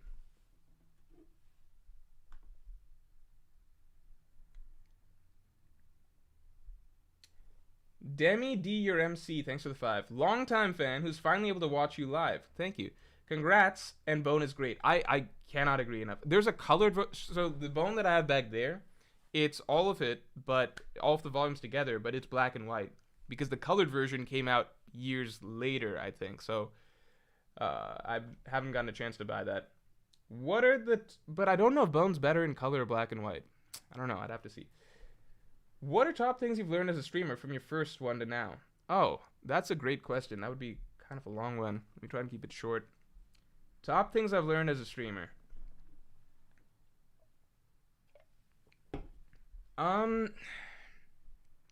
Maybe I haven't learned anything. Maybe I'm still just... No, I think I've learned a lot, which is, I think, I can't say the correct things to do, but because I know lots of people do things differently than I do. Um, but I think one, just learning to be comfortable just being yourself. I think that that's important. Um, but I think that's a fairly generic thing to say. I think two, kind of realize. I think this is something more subtle, which is, and it's hard to put into words because it's more instance to instance. But slowly understanding what is more or less interesting to viewers, right? You guys might be like, Morj, that's obvious. We fucking hate when you talk NBA. Those are things when I know that I know you guys don't like listening to me talk about NBA, right?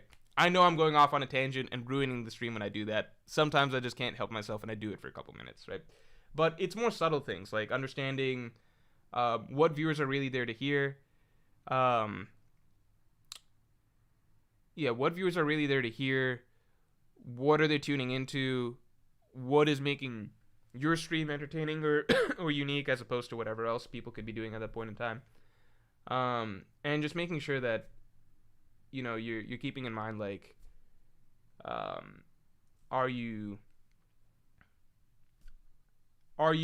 like delivering on what the type of entertainment that they probably are looking to you to be delivering, right? And I know that that's very vague, but going into a lot of details on that would be one, it's not something I have mentally listed out in my head. It's just something that you realize over time doing this over and over, like the type of stuff that people find fun, entertaining, etc. Type of stuff that people find boring, waste time, things like that.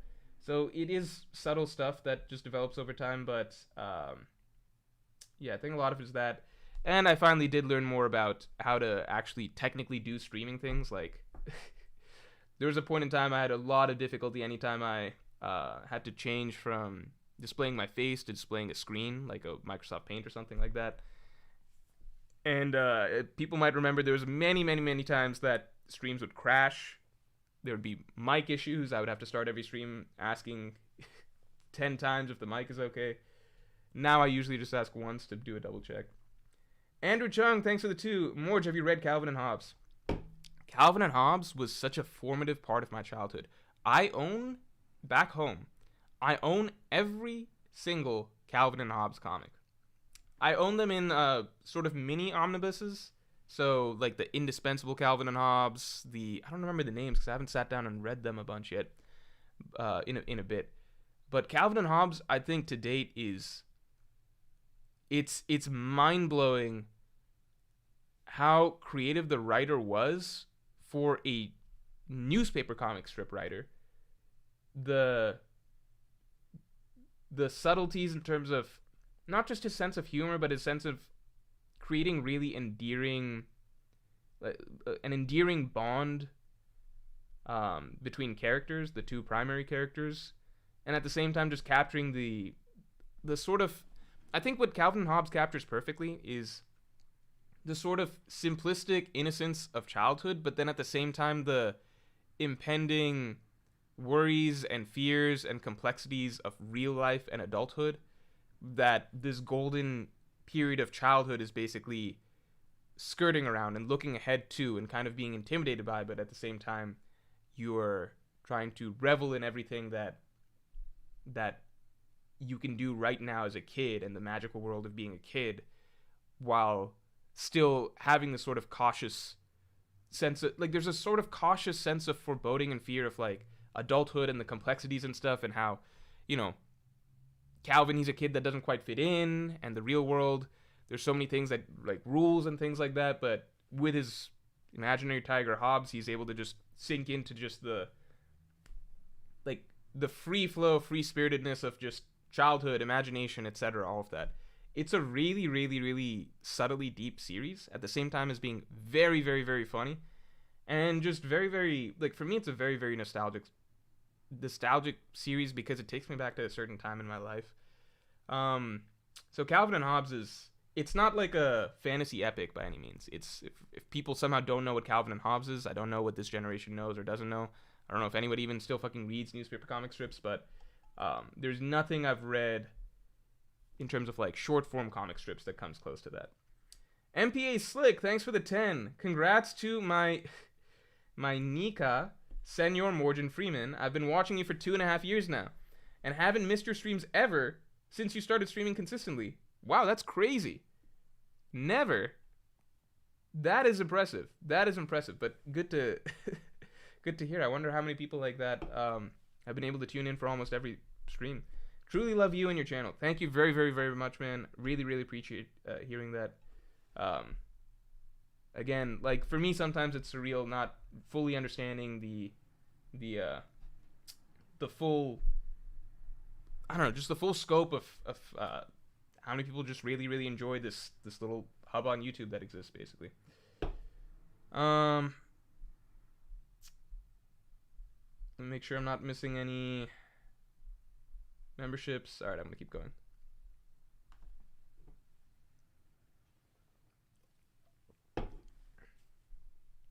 SMX Wing, thanks for the 2. Love Bone, Phony Bone is GOAT, have his star shirt. Oh, that's funny. I didn't even think like that's the only piece of clothing. No, Smiley Bone wears a thing as well, right? Right? Or Smiley Bone? I could just look back. It's been a minute. He wears a vest thing, right? Yeah. Yeah, and then obviously the hat and the cigar. Phony Bone I really fucking disliked when I read the story. My favorite was like Smiley, the Great Red Dragon. Those were my favorite characters. But Phony Bone, looking back on it now, I do appreciate that character a lot more as kind of the guy that gets the ball rolling or moves the plot along in many ways, and he's got some good development that happens. But he is largely close to the same character at the end of the story as he was at the beginning, which is funny. Virgil Hawkins, thanks so much, man. Again, thank you again for always being the most reliable moderator in chat to be able to pull me back to the comments, etc., that I might have missed here or there. Congratulations on 200k to my favorite YouTuber. Thanks a lot, man. Been a while, but I distinctly remember being impressed with Exaggeration Vid and Big Mom Wano Vid. Oh, the Exaggeration Vid. Yeah, that's a good one from early on. Actually, the Exaggerated World of One Piece. Did I mix that up with the Living World of One Piece? The Exaggerated, it's similar. That's one of the first vids that I was genuinely really proud of when I put it out. I was like, I mean, I was proud of most of my little videos when I put it out, but I felt like I took a step forward with making that one. I thought that one was a little bit stronger than before. The Big Mom Wano vid as they released. The Big Mom Wano video, people downplay that nowadays because they're like, at the time, it was like, we were partway through Whole Cake Island. I put out a video explaining that Big Mom's going to go to Wano and she will be defeated there, right? People downplay that now because people are like, oh, well, it just makes sense Big Mom would have gone to Wano. But it's like, no, that's because that's what happened in the story. If you were back in time in the One Piece community at that period of time, you can check Reddit, YouTube videos. I don't know about Twitter, I don't know. But you can check during that period of time, partway through Whole Cake Island, there were only 2 theories regarding what happened with Big Mom. Most people were convinced that Big Mom's arc would be Elbaf because everyone was talking about that's her backstory.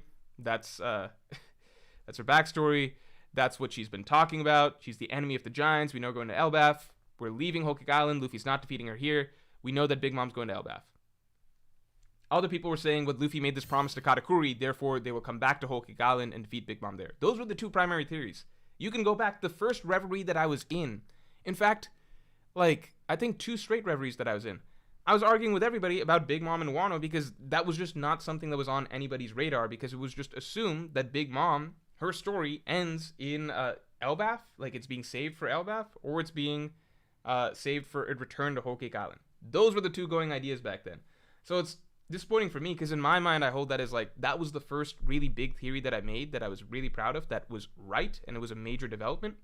And now it's like so far in the future that people kind of take for granted that that's not such a, like, that couldn't have been a crazy idea at the time. Of course she's going to Wano. It's like, no, motherfucker, the first time that it was revealed that she's going to Wano was like chapter 905 or something like that. And if you go back and read the reactions to that chapter, when she's calling Kaido and saying, I'm going to Wano, that was not like a consensus thing. Everybody was freaking out like, holy shit, is Big Mom actually going to Wano? This makes no sense. What a plot twist, yada, yada, yada. So I'm especially proud of that theory. I think that's the theory that I really, again, like, I'm a little defensive of that one just because that's a theory that was the first one that I put a ton of time into and was like a major story element that I was talking about. And that did ultimately end up coming true. So I was really, really happy about that one. But now, people don't know. They don't have the context. They forget. It's just the way it is. Thomas Davis. Thanks for being a Yonko tier member for 6 months. Hi, Morj. Kuma theory. He pushes out Bonnie's disease and takes it on himself, which only gets cured when he's turned into a cyborg. Let me know what you think. Oh, that is an interesting one. That is a really interesting one, because I did not... The thing is, if he could do that, I think he would have done it already. Is he going to, like, you think he goes to Vegapunk to strike a... Because he doesn't need to... What's the point then, right? Because if he's going to sacrifice his life anyway, right, why turn himself into a weapon for the world government?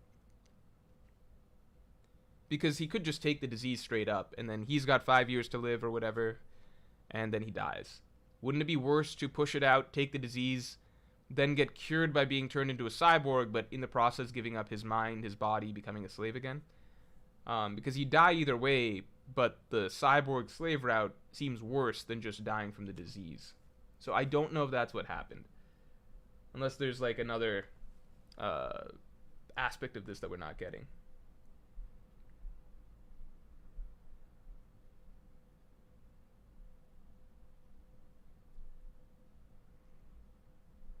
Behenort, thank you very much. One day I will dono the max amount so that Morj watches Owl House and Amphibia. There's no amount. I'm not going to watch. I don't want this to set a standard. I'm not going to watch things based on the amount of money that you choose to donate, because that sets a terrible standard. Like, what am I? If someone donates $1,000, do I have to watch Human Centipede or something like that? I don't want to. I don't want to trap myself in this sort of a system. But I appreciate the gesture. But for now, I'm gonna say, if any of you like mystery novels, I really like mystery. Read Higurashi and Umineko. Whether that be, I've heard so many things about Umineko. Whether that be visual novel or in manga format. I'm gonna put something down. I'll put down Umineko, because I've heard so many things. I thought this was a game or something.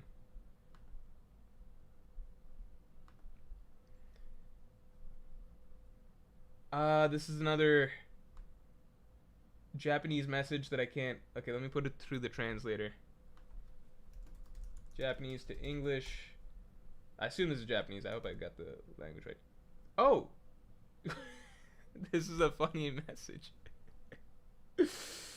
Okay, I assume that this is not perfectly translated, but to whoever sent this, thanks for the 2. They said, and this is a Japanese to English translation, so by Google Translate, so probably pretty rough. Congratulations to all of you. I assume to me, but maybe to all of you. I'm so grateful for the success of your meeting. I think that's a general success, or I suppose. You are the happiest Indian. I assume that that's not quite the right translation, but I guess that's roughly around the right idea. So I appreciate that. Bingle the Oop, thanks for the 10. Been here since early 2020. Despite the multiple newborns and prison sentences, you did it. Congrats on 200k Morj. Yeah, according to you guys, I've been through like 50, 60 birthdays at this point. A lot of abandoned children. I've been in jail many a time. Can't believe I made through all of that. It's kind of crazy. Sean Easton, thanks for the 2. Missed my super. I did? I thought I got your super. Waifu tier list would be funny as fuck. I swear I got your super, man. We talked about that. Congrats on 200k. Maybe I just was going out of order or something. I got your super, man. Waifu tier list would be funny as fuck. Again, it's like a rainy day thing where if all else fails and I need to make a huge push for some reason to get to like 300k subs or something, like if we can get 20k new subs in one day, I'll do a waifu tier list. I don't know. But most likely I will do anything I can to avoid doing the waifu tier list. Let me just double check. I definitely got yours. Yeah, I got Moria. Yeah, I got your previous super. Bingle the Oop. No, we covered you. English 1D1. Bone on Manga Morj. Congrats on learning to computer. No, it's never going to be a Manga Morj thing. It's also something, it's from my childhood, so I'd have to sit down and read the whole thing again to get a full refresher, which there's so many other things I'm supposed to read, apparently Umineko now, that I'm probably not going to reread Bone anytime soon. But all I can do is recommend it. I strongly recommend it to anybody. And if for some reason you need to get if you have like a nephew, niece, young cousin or whatever, or something like that, like a kid that you need a present for, that's maybe elementary to maybe middle school age. I'd say elementary to middle school is a good age. Bone is timeless. You can read it at any time, but it definitely, initially it might seem like a children's book, but I think it works at any age. It's great for, maybe I'm just saying because I read it when I was in elementary school, but I also watched and read One Piece to start with. Watched One Piece to start with when I was in elementary school, and One Piece isn't really a kid's story.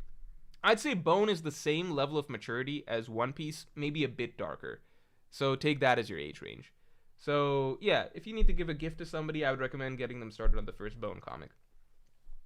Breezy2X, thanks for the 2. Who wins in a street fight, you or Brago?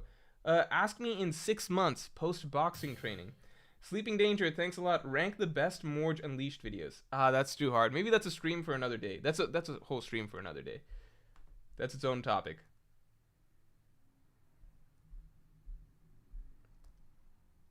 I think a member just joined. Okay, Muhammad D. Luffy, thanks. Oh no, didn't just join. Muhammad D. Luffy, thanks for being a Yonko tier member for 11 months. I appreciate it. Hi Morj. Hey, what's going on? I appreciate it. Appreciate you tuning in for 11 months. Appreciate you supporting me like this. Hope you enjoyed the podcast that comes out this week. JWP, thanks for the 5. Egghead Island anime is going to cause so much power scaling controversy / hype with portrayals. Excited to see Yonko fights. Yeah, I mean, there's not that many fights that have happened. I think it's just Luffy versus Kizaru, so it depends how the anime wants to go with that. Besides that, the only major fight is Luffy Lucci, Zoro Lucci, which we need to see how that plays out.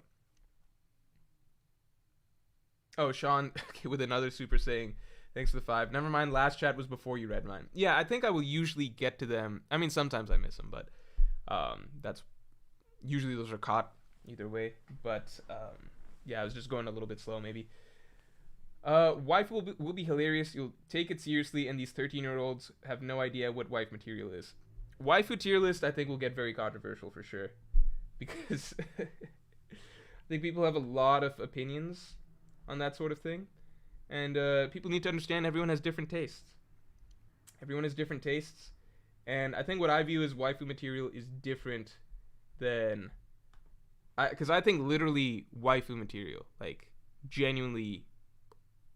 The full, I will put a lot of thought into it, if that makes sense. Like I legitimately try and project, okay, waifu material, like actual wife, right? I think a lot of people got mad when I was like, Nami's not waifu material or something like that in some other stream. I'm like, yeah, she's not. Like, she hits Luffy a lot. That's you could say that's a gag, but the gags are part of people's characters, right? It's the same way that I would say, you know, Garp's probably not a good parent. He's not a great parent material, because you could say it's a gag that he throws Luffy into the forest, but he does. It's just a thing that he does. Yeah. Where are we at? Marcus Perez says, Morj looking too fresh for the 200k. Congrats. Thank you. Yeah, I think right before the stream start. So I'm in sweatpants still, as you guys could see. I'm still in sweatpants. But right before the stream started, I made like 2 decisions. I was like, okay, it's a celebration stream. Let me treat it not like a casual stream.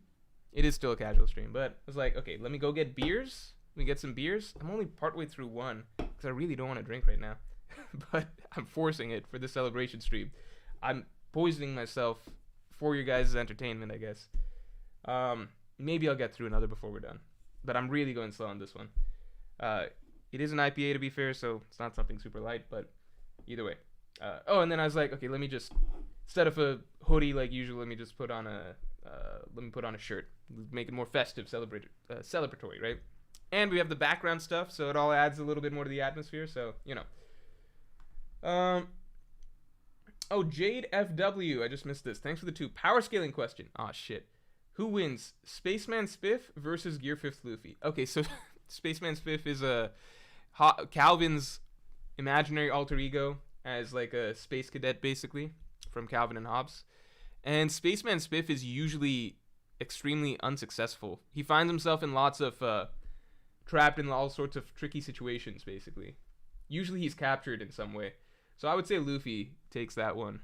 Because Spaceman Spiff is usually Calvin just imagining himself stuck in some terrible terrible conundrum that he can't get out of.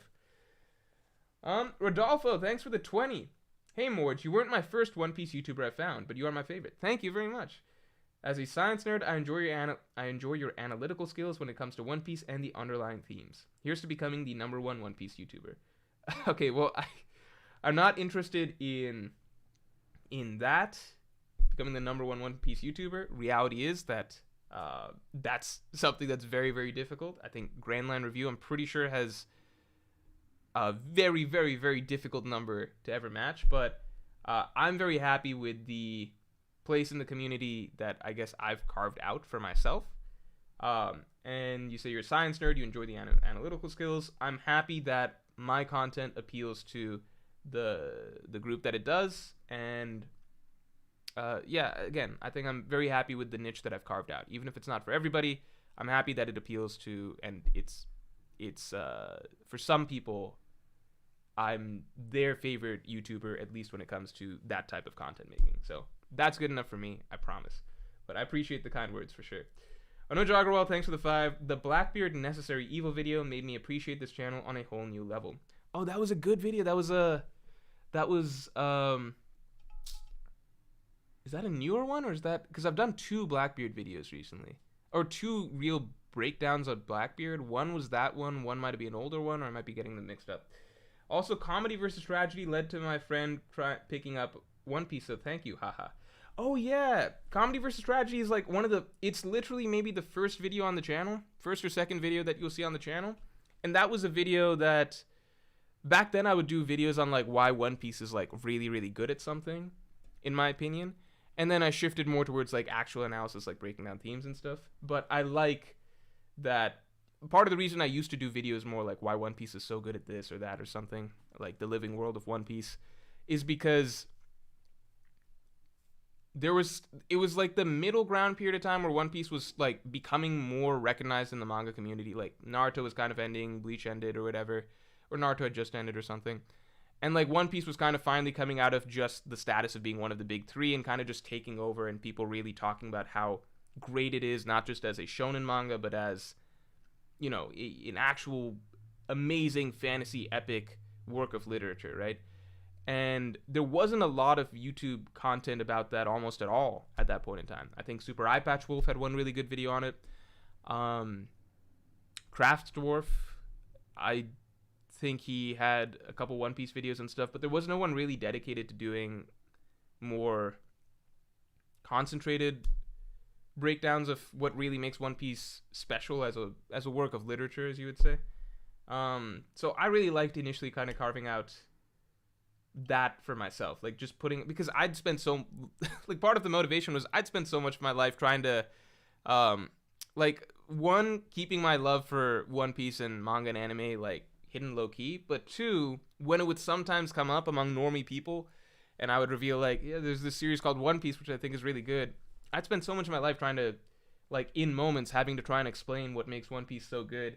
So initially the channel was a really sort of cathartic thing for me, which is like I just get to finally put out in actual, like, explained, sourced, edited format my views on what makes this series such a phenomenal series, right? So it was fun just doing that for doing that. There weren't really other people doing that consistently at that point in time. And the comedy versus tragedy thing was one of the first videos that I did at that. And it's probably horribly dated at this point, but and I don't think if it's even correct, my premise in that video at that point, because people talk about Gintama even in the comments. But, you know, that was kind of the start of that section of the channel. Ali Lebuama, thanks for being a Yonko tier member for 13 months. Sup, Morj, congrats on the 200k. Thank you.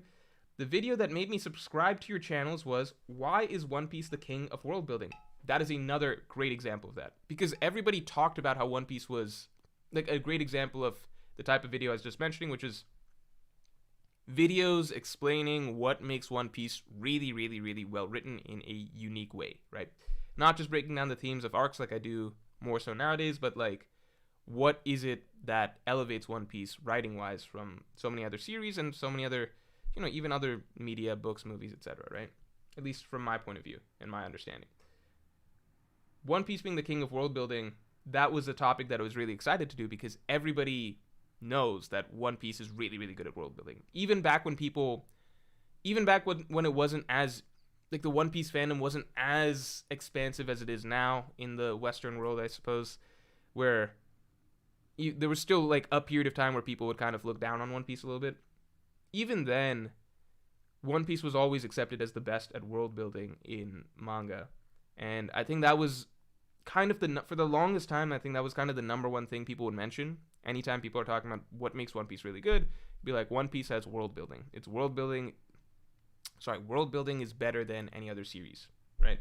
So I was really excited to finally do the world building video because as much as people talk up One Piece's world building, there was no real formatted video essay or extensive essay that really broke down on Reddit or YouTube or anything like that really, really broke down why One Piece's world building is so good, right? People would just say it's good and then maybe make some comments, but I wanted to do like a full dedicated video essay on what makes it so good. So that was one of the ones that I was really happy about early on for sure. And I think I might be getting the timing wrong, but that might have been the video that I first put out to kickstart the process of me being doing it full time, like doing One Piece week to week. I might be getting the timing of that wrong, but I remember there was one video that I put out like to kind of kick off me basically committing to doing One Piece weekly, and I think that might have been one of the first ones. I might be wrong. I might be getting that mixed up. Might have been a bit later or earlier, I forget. Anyway,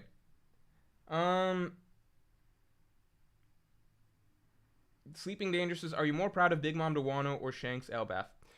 Shanks Elbaf is another one that I will never, ever, ever get, I guess, mainstream or like popularized credit for. I think partly in the wake of raid fail stuff, so people are just like, we're not giving more credit for Shanks and Elbaf. But also just because over the course of Wano, slowly, it just became more and more apparent that Big Mom is probably going down here, Kaido's probably going down here, Elbaf is probably next, therefore Shanks will be Elbaf. It just slowly, it's one of those things where it wasn't like a aha plot twist moment, Shanks is going to be an Elbaf. It was a slow community shift. If you rewind, yes, there were people, here's the full context. Shanks being an Elbaf was something that was speculated on the first time that we saw Shanks' ship was a Viking ship. So all the way back then, you can find like some random, really small YouTube videos about some really niche people or something like that, like from way back then, like 2 minutes long, saying like, hey, Shanks might be going to Elbaf, or like maybe you might find a post in a forum here or there, right? However, that all changed during Whole Cake Island, and Whole Cake Island was like, it stretched over 2-3 years, right? During Whole Cake Island, the consensus became Big Mom is going to Elbaf, that's her arc. Kaido's Wano. Shanks is going to be some arc after Elbaf, some unknown arc, basically. That was the consensus for that period of time. During that period of time, I dropped, no, Big Mom is going to Wano, she loses there, and then Shanks is Elbaf. And I gave a whole bunch of reasons as to why Shanks is Elbaf, totally unrelated to the Viking stuff, because I didn't even know about the Viking stuff. There's none of that in my video. So, the Big Mom going to Wano and Shanks going to Elbaf thing, or Shanks being Elbaf's arc, Elbaf being Shanks' arc, those are kind of two parts of the same coin, which is just the opposite of what everybody was saying at that point in time. At that point in time, it was like, we're leaving Whole Cake. Big Mom we're going to meet her back up at Elbaf when it's time to deal with the giants and all that stuff. Kaido first in Wano, then Big Mom and Elbaf, then Shanks after that, right?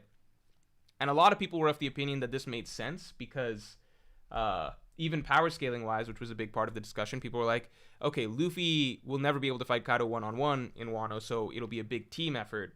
And then after that, by that point, Luffy might be like maybe Admiral level or something. Then he'll go to Elbaf, and then he'll fight Big Mom, and she'll be the first Yonko that he beats 1v1. So people already had like their whole power scaling set up for that too. Nobody was on board with the idea that Luffy might just be Yonko level by the time he exits Wano. So like nobody was on board with the idea that like Kaido and Big Mom would be going down right then because they're like, no, it has to be team effort, then Luffy versus Big Mom. I don't know. There's a lot of details to it, but long story short, which one am I more proud of, right?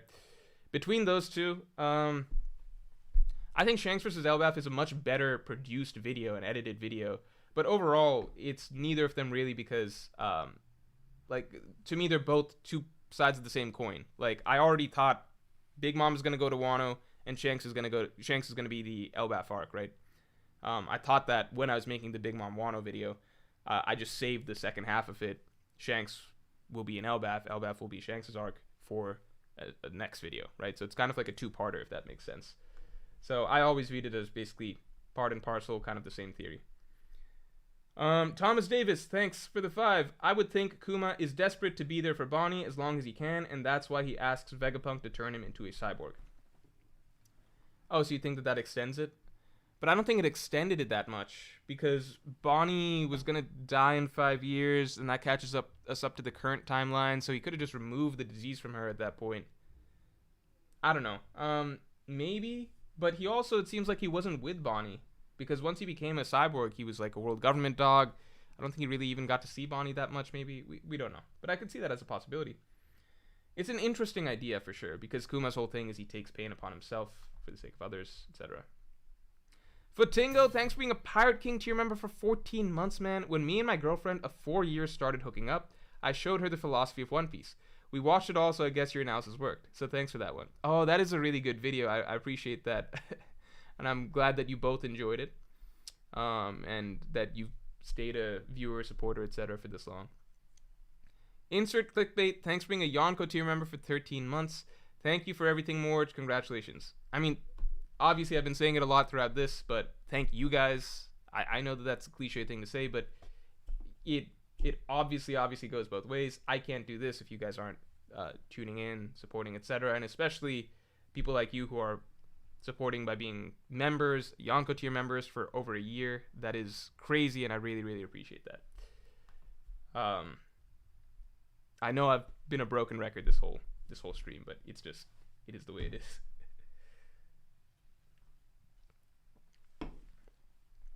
Andrew, thanks for the 3. Took 100k to finally get drip. JK, congrats, man. Look, I mean, for me, streams are just, you gotta understand, for me, streams are just casual things that I do in my home. I'm not looking to dress up for streaming for you guys. This is purely out of a 200k subscriber special. It's like, all right, let's make it feel more like a celebration. Again, I'm still wearing sweatpants, so well, I don't have to get up to show again, but, well, why not? Still wearing sweatpants, so not exactly going all out, but, you know, we're at least pretending.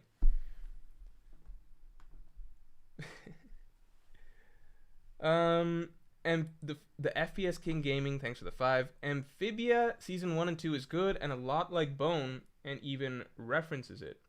So is it Season 1 to 2? So it's an animated show? Just don't watch the 3rd season. It's bad and takes questionable choices.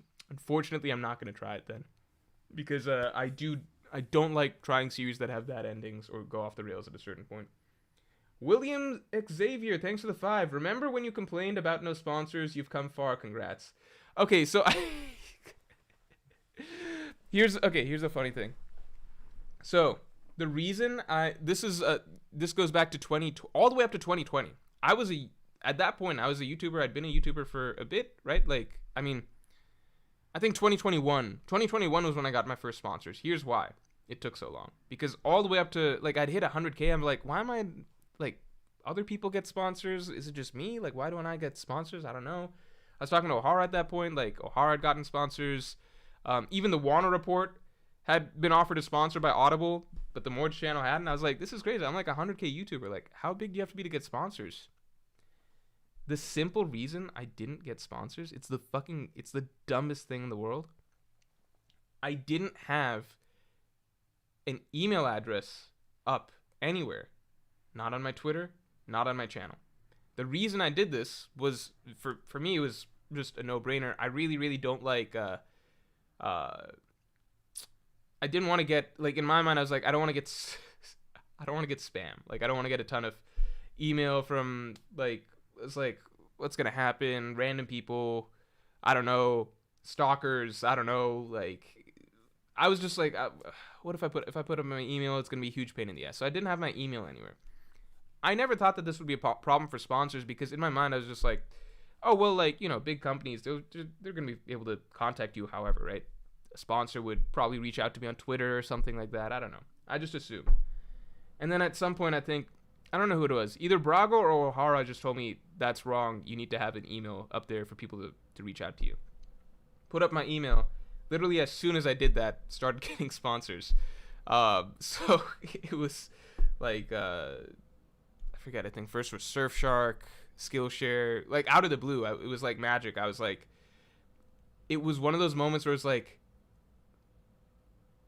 you are happy, but at the same time, regretting so hard. Like you just feel like such a moment of, oh my god, I could have just been doing, like I could have done this so much further back, like so long ago.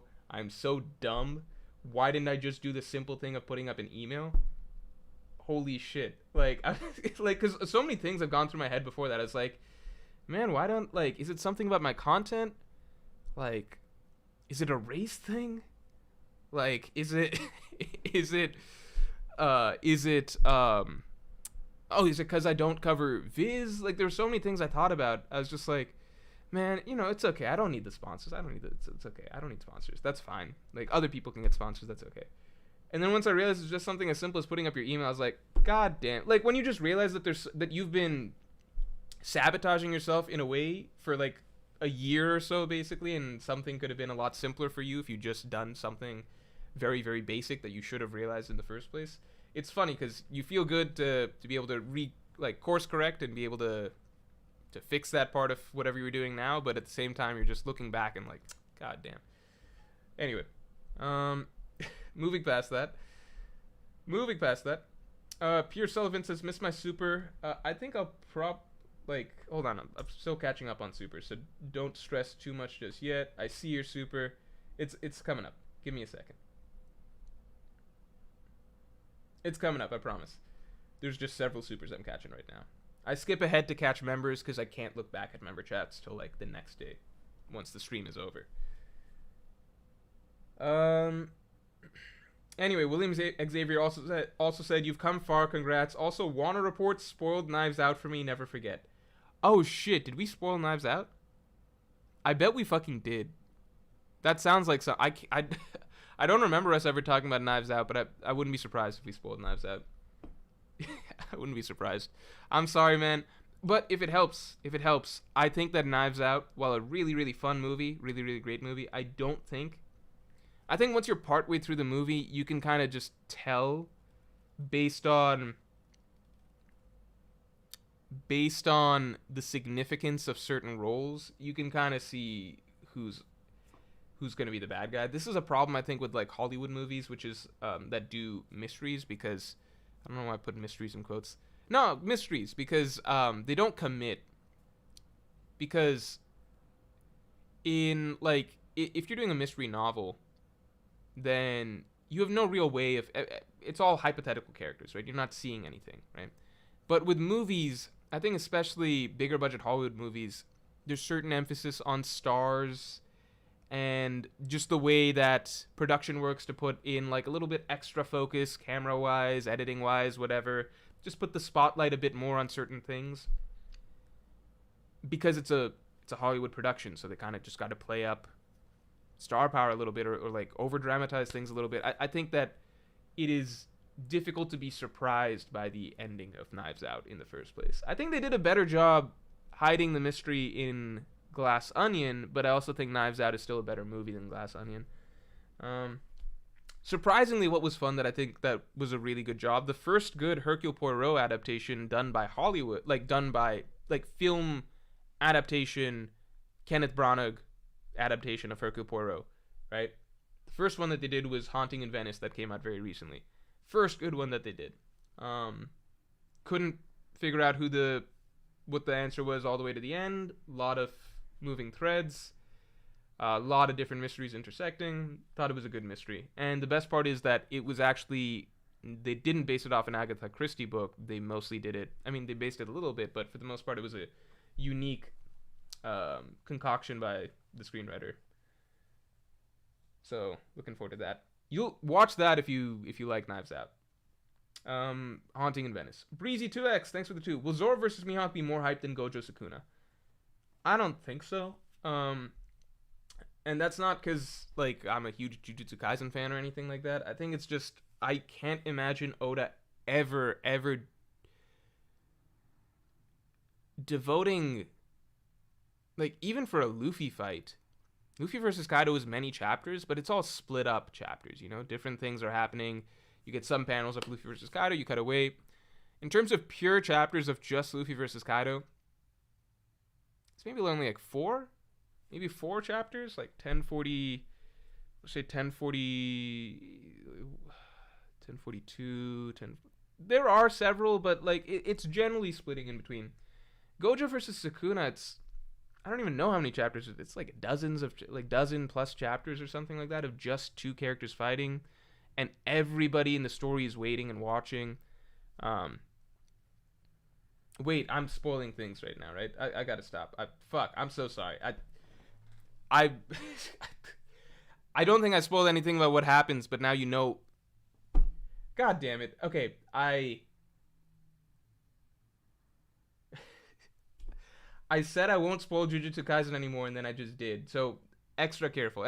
Not as bad as last time, that's for sure. But yeah, I shouldn't even have mentioned what your super was mentioning. I don't think I said anything about outcomes or anything. But anyway, let's move on. I don't think, to answer your question, no, I don't think so. Like, hype is fake because it's like, for One Piece fans, yeah, we're gonna care more about Zoro versus Mihawk than Gojo versus than a Jujutsu Kaisen fight. We're gonna care more. We're gonna be more hyped about it. If you mean hype as in like there's many One Piece fights I would be more hyped for than that Jujutsu Kaisen fight, just because I'm not a huge Jujutsu Kaisen fan, right? I can appreciate that fight for what it was, and it was a hyped up enough fight that it even got me, who had mostly put the series on hiatus, to jump in just to read that, right? So that's something to be said for that. But I'm saying for me as a One Piece fan, and I think most One Piece fans, we would find Zoro versus Mihawk be more hype because that's relevant to the story that we are most invested in.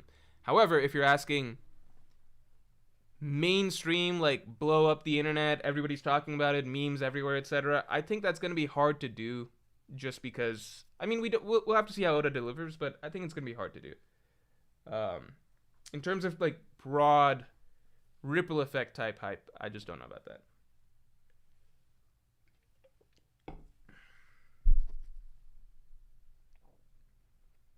Mr. Cabeza Blanca, thanks for the 5. Mork, I'm so mad the Celtics choked. BTW, do a best antagonist in anime stream, or compare antagonists from other anime to One Piece. Hornets are some bums. That's actually a fun idea. Let me do that.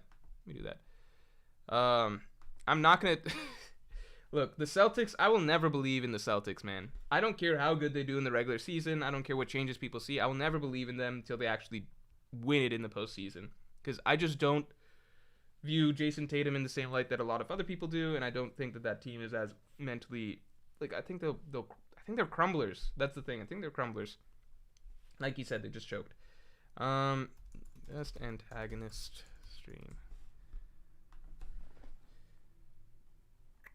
Lucky Man, thanks for the 10. Congrats on the 200k, Morj. Thank you. Thank you for shedding light on the literary genius of One Piece like no other YouTuber does. Thank you. I appreciate that. How will you feel when One Piece ends? What are your plans after it does?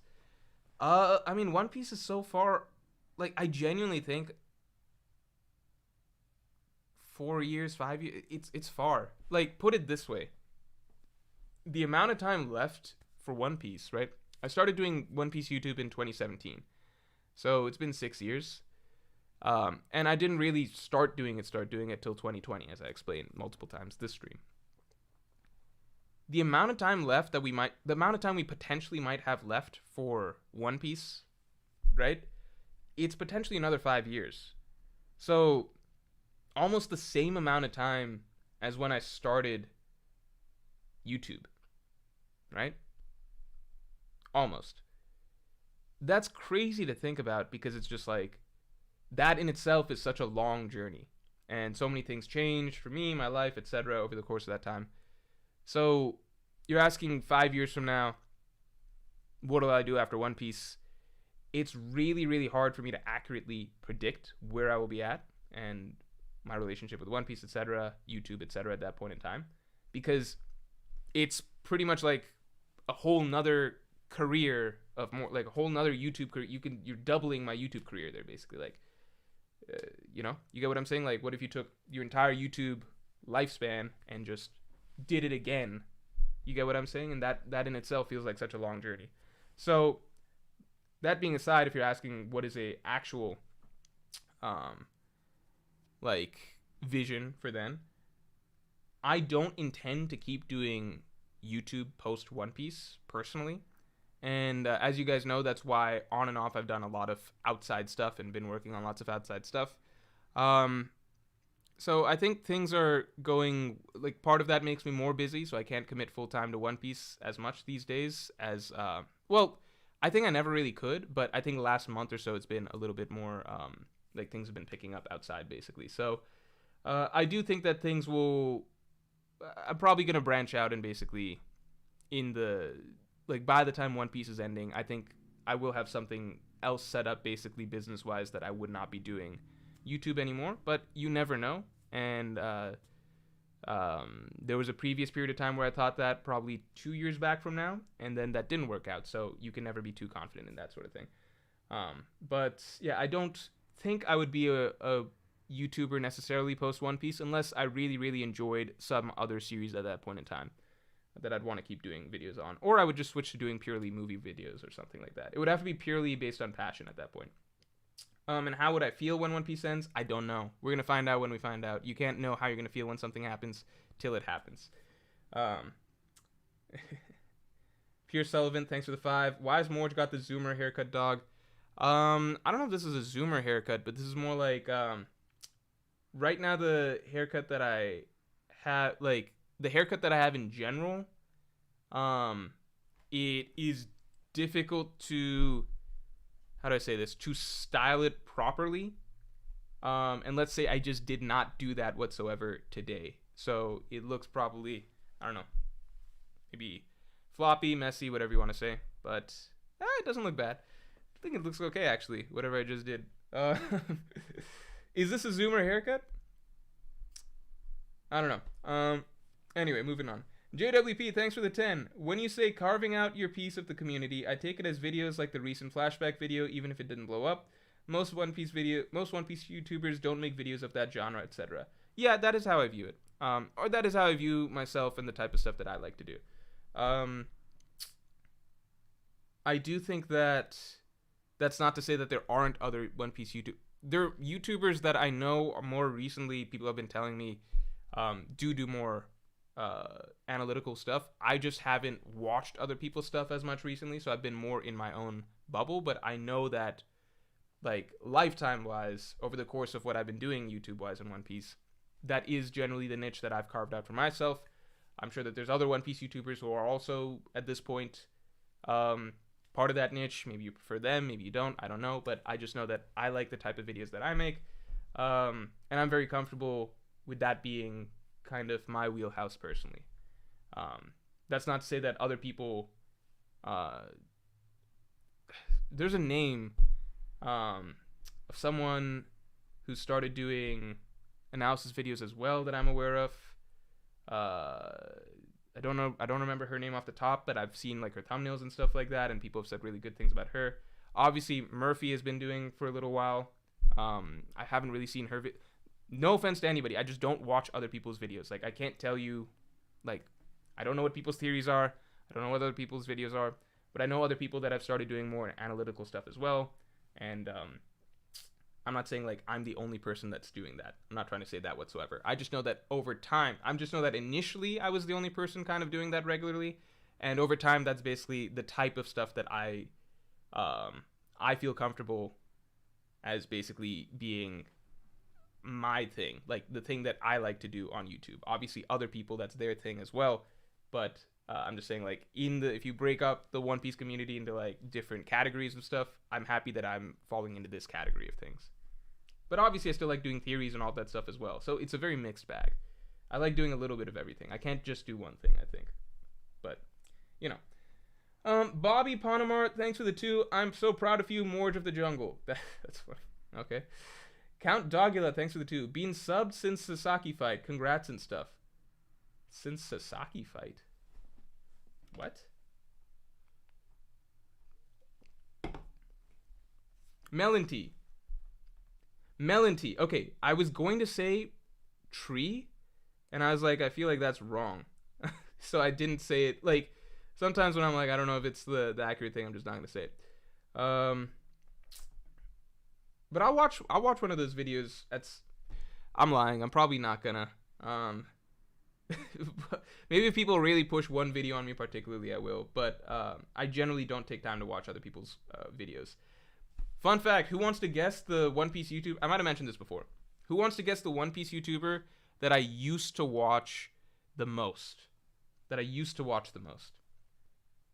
The only reason I don't watch other people's One Piece content is just because I talk about this stuff all the time, oversaturated with One Piece stuff. I'm never going to be sitting down, like, eating lunch or something. I'm like, I want to watch other people's One Piece videos. Like, I want to watch more One Piece stuff. Like, that's just never going to be a thing. It's just because it's it's my job. And also, I just want to keep all my ideas, my own ideas. I don't want to be looking over and seeing what other people are doing and stuff. Who wants to guess who I used to watch the most? Yes, Tekking 101. I probably talked about this before. Tekking 101 was the One Piece YouTuber I watched the most. I used to watch him. I had just started doing One Piece YouTube. I think when I started doing One Piece YouTube, it was only then that I really began realizing that there's other people that also regularly put out videos, right? Because I've just done some searches to see are there existing sort of an analytical literary breakdown videos of One Piece. Wasn't really seeing that, so I'm like, okay, this is cool. I'm gonna do my own thing, right? As I started putting out stuff, I did begin to realize that there are people who do dedicated One Piece videos, just not the stuff that I was necessarily looking for beforehand.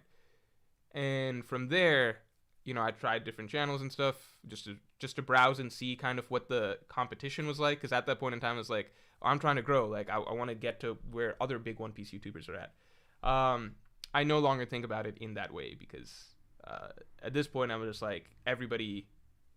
I think once you pass a certain point, it's just you're in your own zone and doing your own thing, and you have your own audience and everything like that. So it doesn't matter that much. But initially, I was just like, okay, what are other people doing? I really want to know what other people doing.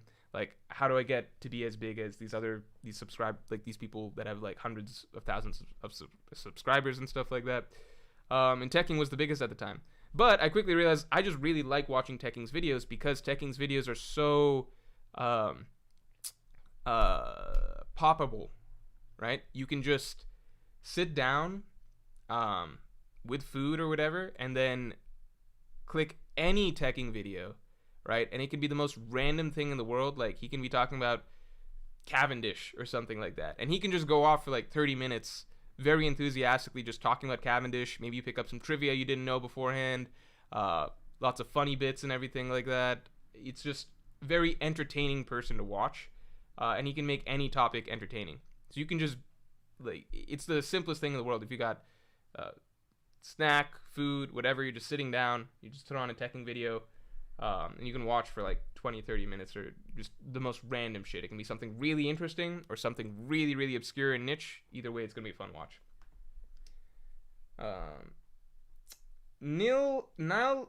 What's the Sasaki fight? I don't know what this means. Count Dogula says been subbed since Sasaki fight. You're talking about Sasaki from like Naruto? Sasaki is a character in Naruto, right? He's am I crazy? Oh, Sasaki. Holy shit. I literally forgot. For some reason, I literally forgot Sasaki with the Tobiropo that Frankie fought. I was just like, why can't I remember who Sasaki is?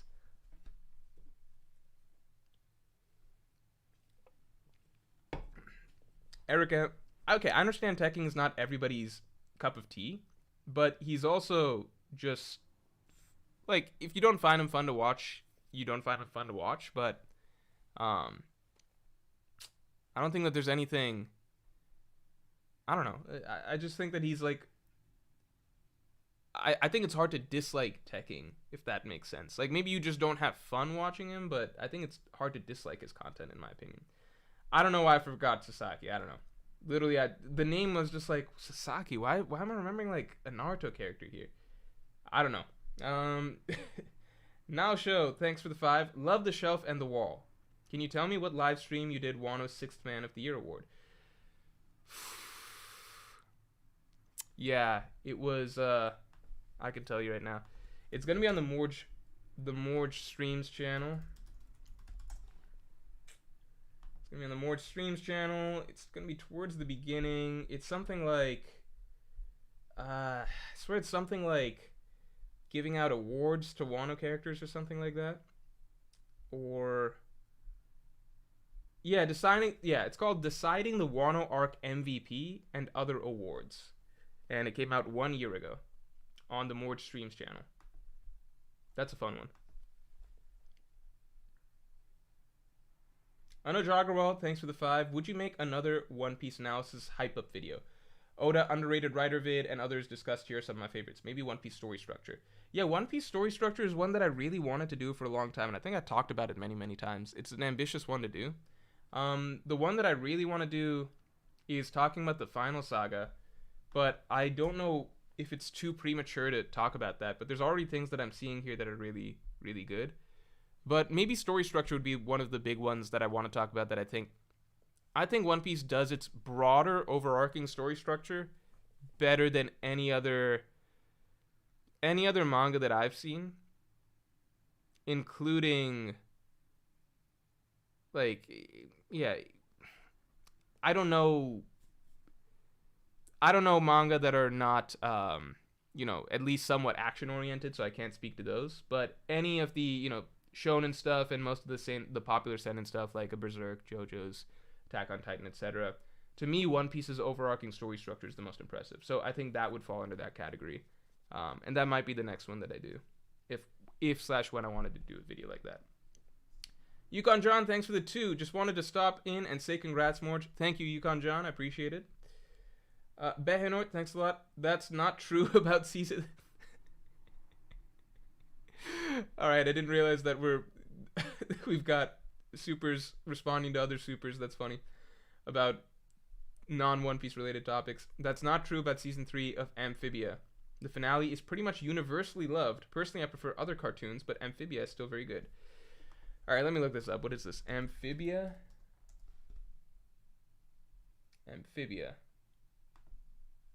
What is it about? The Disney show? This is like Owl House? I'll just keep the tab open. I'll look into it later.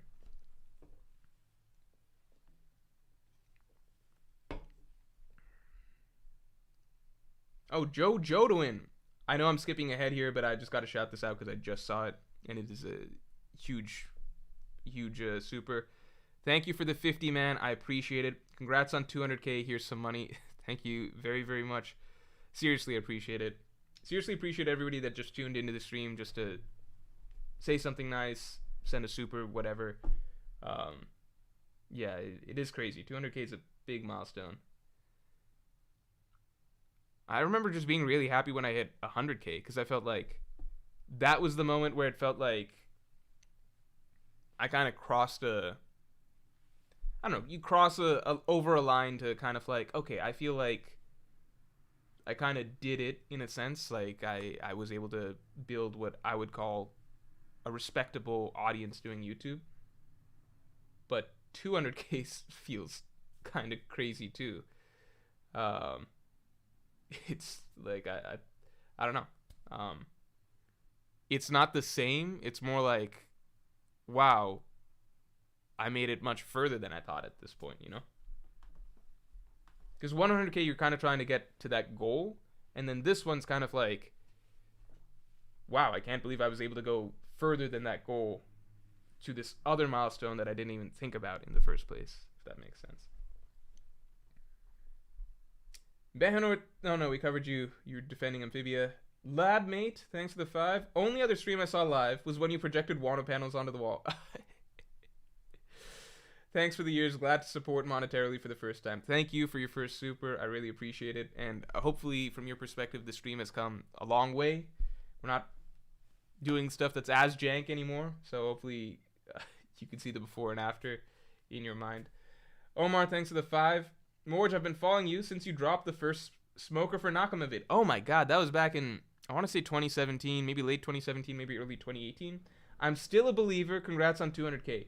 Where the fuck is Smoker right now? What happened to him? Where is he? Where'd he go? Let's get the stream likes to 500. We just did. Awesome.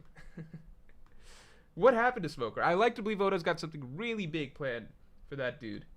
Because you've got all these Marines attacking Hachinosu. Smoker nowhere to be seen. So he's got to be doing something, right? JWP, thanks for the 5. Your Marine Ford, Enies Lobby, and Whole Cake Island videos are some of your best. If you had to make a long-form analysis about another arc or saga, what would it be? Wano is obviously coming, but let's say one that I really liked, right? That's tricky because I feel like I covered the stories that I thought were best. I feel like Alabasta is one of my favorites, but at the same time, I think that Alabasta is not I think Alabasta is just a really, really great story for doing everything well, but I don't think it's groundbreaking in my mind like Marine Ford. I don't think it reaches the highs of Enies Lobby. It's currently Alabasta is still my third favorite storyline in all of One Piece, but I don't know if I would like doing a whole analysis video on that arc or saga. It doesn't have as much groundbreaking stuff. Groundbreaking is a strong word, right? Everything doesn't have to be groundbreaking, but it doesn't have as much depth to it thematically. Its themes are mostly based on, like, friendship is ultimately the most important theme of Alabasta, which is not the craziest thing. It's done in a very impactful way, but I don't think that even other parts I could talk about, like the narrative structure, etc., other One Piece arcs take that and do that just as well, if not better. I do still feel like Alabasta is my favorite storyline in terms of the classic One Piece setup of saving an island. I think it executes that the best, so I could go in depth in that in Alabasta. But yeah, the remaining storylines, like I could cover East Blue in an analysis video. I could cover Alabasta in an analysis video. I've done the other big ones, right? Skypiea, Dressrosa, Enies Lobby, Marine Ford, obviously. Whole Cake Island, even. So Alabasta and East Blue are really the last two left once I'm done with Wano of the major storylines. Egghead, by the way, you guys don't know, but I've already got an Egghead and out. Like, Egghead is a very, very interesting arc thematically. We just kind of got to see where Oda lands everything. But I've got a good Egghead analysis video that's actually decent because it's kind of a notes thing that I kind of just been adding bits and pieces to as the arc goes along. But if Egghead, there's a small possibility just based on the timing of things that Egghead analysis might come out before a Wano analysis, depending on how things go. But the goal is still Wano. Like, Wano analysis should still come out first. All I can say is that, let's say hypothetically Egghead Island ended tomorrow for some reason. For some random reason Egghead Island ended tomorrow. I would be able to put out an Egghead Island analysis video by next week rather than a Wano analysis video right next week. You get what I'm saying? If that makes sense. It's not like I'm trying to do Egghead Island first. I'm just saying that if magically the arc ended right now, I would have close to a full thing to put out by next week rather than a Wano video. So it's just the way it is. But it's a much shorter arc. But Egghead's really, really good. So I have a lot to say about it as well. Don't worry. Wano should come first. Wano analysis video will come first. We'll get that one out first. We'll really, really try and make sure we get that one out first. We'll really try.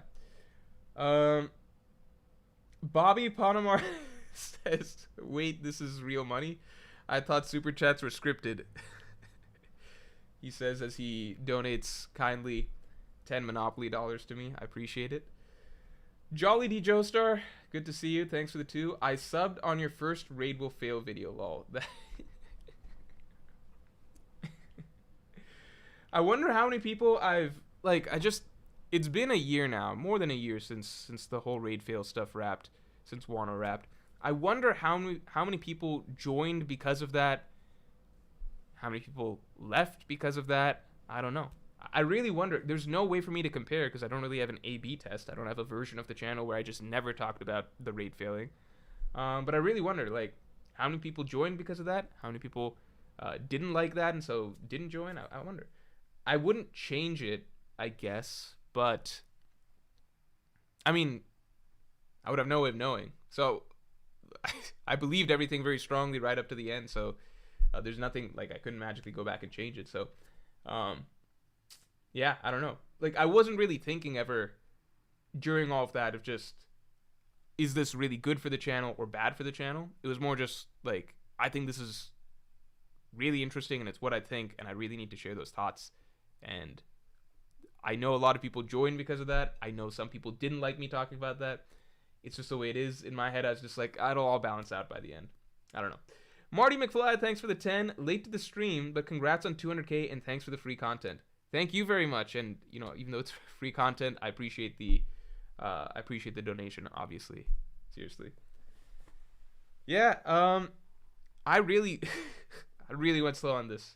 I really went really slow on this cuz I'm not in a, again, I've drank the last 3 days. I did this for you guys, but you know, it doesn't have to be a crazy celebration. It can be more low-key celebration. Also, let me ask this. So this Thursday's stream is technically Thanksgiving, right? I don't know if I should do a Thanksgiving stream or not because people will probably be celebrating Thanksgiving, right? I have nothing to do on Thanksgiving. I'm not in my hometown, not flying back to my hometown or anything like that. I was just there for a while. I will see my family for Christmas in December. I have nothing to do for Thanksgiving. I already celebrated with my friends this weekend. We did a Friendsgiving. I have nothing to do for Thanksgiving. So I'm like, I could just do a Thanksgiving stream talking about the chapter 1099. Don't know if anyone's going to be there. Like, should I do a stream on Thanksgiving or bump it forward or back a day just for people's convenience? I don't know. Breezy2X, I missed a super from you. Let me check. What did I miss?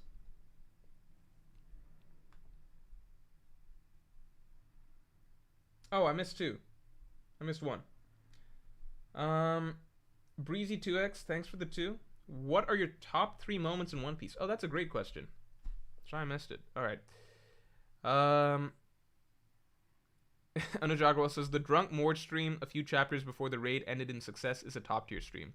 That was a fun one. That was a wild stream because, and Breezy2X, I'll answer you in a second, but that was one of my favorite streams ever because it was just, I just come back from basically it was like a fun night out with other people and everything like that. So I was already drinking. I think if I'm remembering this correctly. So I was already drinking, so I was already coming in like a good mood. I think I just read the chapter where it seemed like Luffy defeated Kaido. People might not believe this, but at that point in time, a lot of people felt like that was, like, the punch thing was anticlimactic. So if you go back and look, Twitter reactions were very polarizing. Some people believed it, some people couldn't believe it, some people were angry, some people were like, nope, that's it, it ended. Same thing when I opened up the stream. It was very polarizing, and I think I even did polls, like, do people think this was the end or not? And it was split pretty much down the middle. So for me, it was just, like, it was basically, you don't know. There's no way to know yet, right? A lot of people think it could be the end. A lot of people don't think it could be the end. It was just a sort of, I guess, giddy feeling of in between, not knowing or knowing, basically, right? You're in the moment. You're like, wow, after all this time, all these videos, multiple years talking about this, etc., we're going to find out now. This is so exciting. We don't know for sure just yet, but we might have just seen the conclusion or might have not seen the conclusion. Either way, we don't know just yet. So it was a really fun stream because, you know, there wasn't really there's not really anything more to it, right? Like, we're just gonna find out soon, right? So let's just have fun, enjoy the moment, enjoy the debate, discussion, blah blah blah blah blah, for one last bit, and then we'll learn in the next 2 weeks, basically. So that was one of my most fun streams, for sure, for sure, and it was just, I don't know, definitely one of the most memorable ones. Anyway, my top 3 moments in One Piece.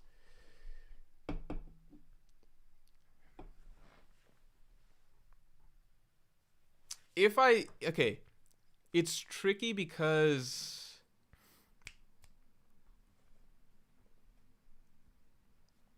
my favorite moment is probably Luffy's jet gatling on Lucci, but it's because the anime elevates it. In fact, it's that entire scene. So starting with Luffy and Usopp's speech, the Luffy Usopp interaction, all the way to the jet gatling, if we can count that. I don't know if that's all one moment, but if we can count that. But that's my full favorite section, right? I think the anime really does a great job elevating that. Between Luffy and Usopp, it's the voice acting, and then during jet gatling, it's obviously all the flashbacks, the way the jet gatling kind of builds in momentum. That's my favorite scene in One Piece. But it's anime specific. I don't think I'd put that in my top 3 if we're just looking at the manga. It would still be one of my absolute favorites, but it's anime specific. So let's take that one aside. I would say Luffy declaring war on the world. So Strahd's shooting down the flag, because to me that kind of just defines the essence of One Piece, the story that we're reading. Just friends on their adventure, and in the process of just pursuing their own adventure, pursuing their dreams, living freely, etc. They come up against the entire world that seeks to control, oppress, push down those who seek freedom, etc.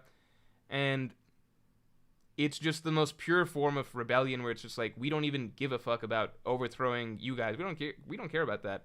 You just give us back our friend, and we're gonna get back to doing whatever the fuck we want, and we'll declare war on the entire world for the sake of that, because that's how freely we live. We don't care about all this context. You just give her back, and we're just gonna like tear this place down and then get the hell out of here, basically. And they're like, you think you can live with the entire world as your enemy? And they're like, there's 3 translations I've heard for this. 1 is Luffy saying, bring it on.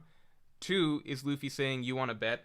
And 3 is Luffy saying, I'd be happy to live with that. I think all 3 are great lines. I think my favorite is, I'd be happy to live with that. But I've seen it 3 different ways, and each one is just as powerful. So, I don't know. That moment encapsulates, to me, Luffy, encapsulates the strides, encapsulates the ideas of One Piece really, really well. So that's my favorite moment in the series, probably. 2 might be Nothing Happened, or Whitebeard's death. It might be one of those 2.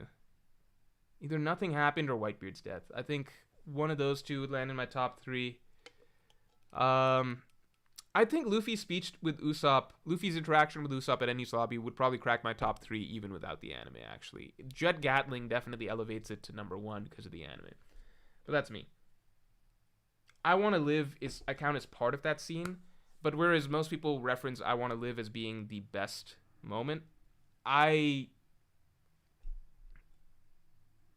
kind of, like, it is really, really powerful. I Want to Live is really, really powerful, but for me, One Piece, it's like, I Want to Live is the culmination of Robin's story, and that's really, really powerful, obviously. And I know I'm saying powerful a lot, but it's very emotional, very dramatic, and very impactful.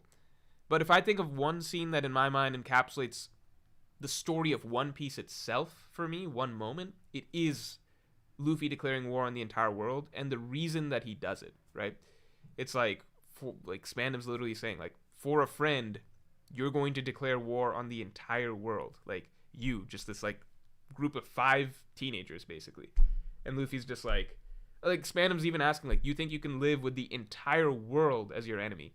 And, like, there's just this amazing shot of Luffy just yelling with, like, his back, like, from behind his back, you're looking up at, like, the burning world government flag. He's just yelling up, like, yeah, I'd be happy to live with that. Like, that's how much he just does not care about anyone or anything that seeks to control him or tell him what he can or can't do. He knows what is right and wrong, and he knows what he wants to do in this moment. And if it means literally living with the entire planet as his enemy, declaring war on everybody, he's just gonna do that. To me, that is just One Piece. That ties together everything that One Piece is and everything that the main character represents. So I think that's, yeah, to me that's my top One Piece moment.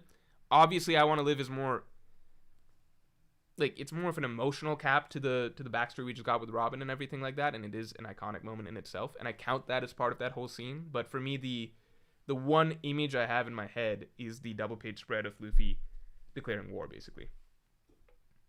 Caleb Brown, thanks for the 5, man. Always appreciate seeing you. Congratulations on 200k, Morj.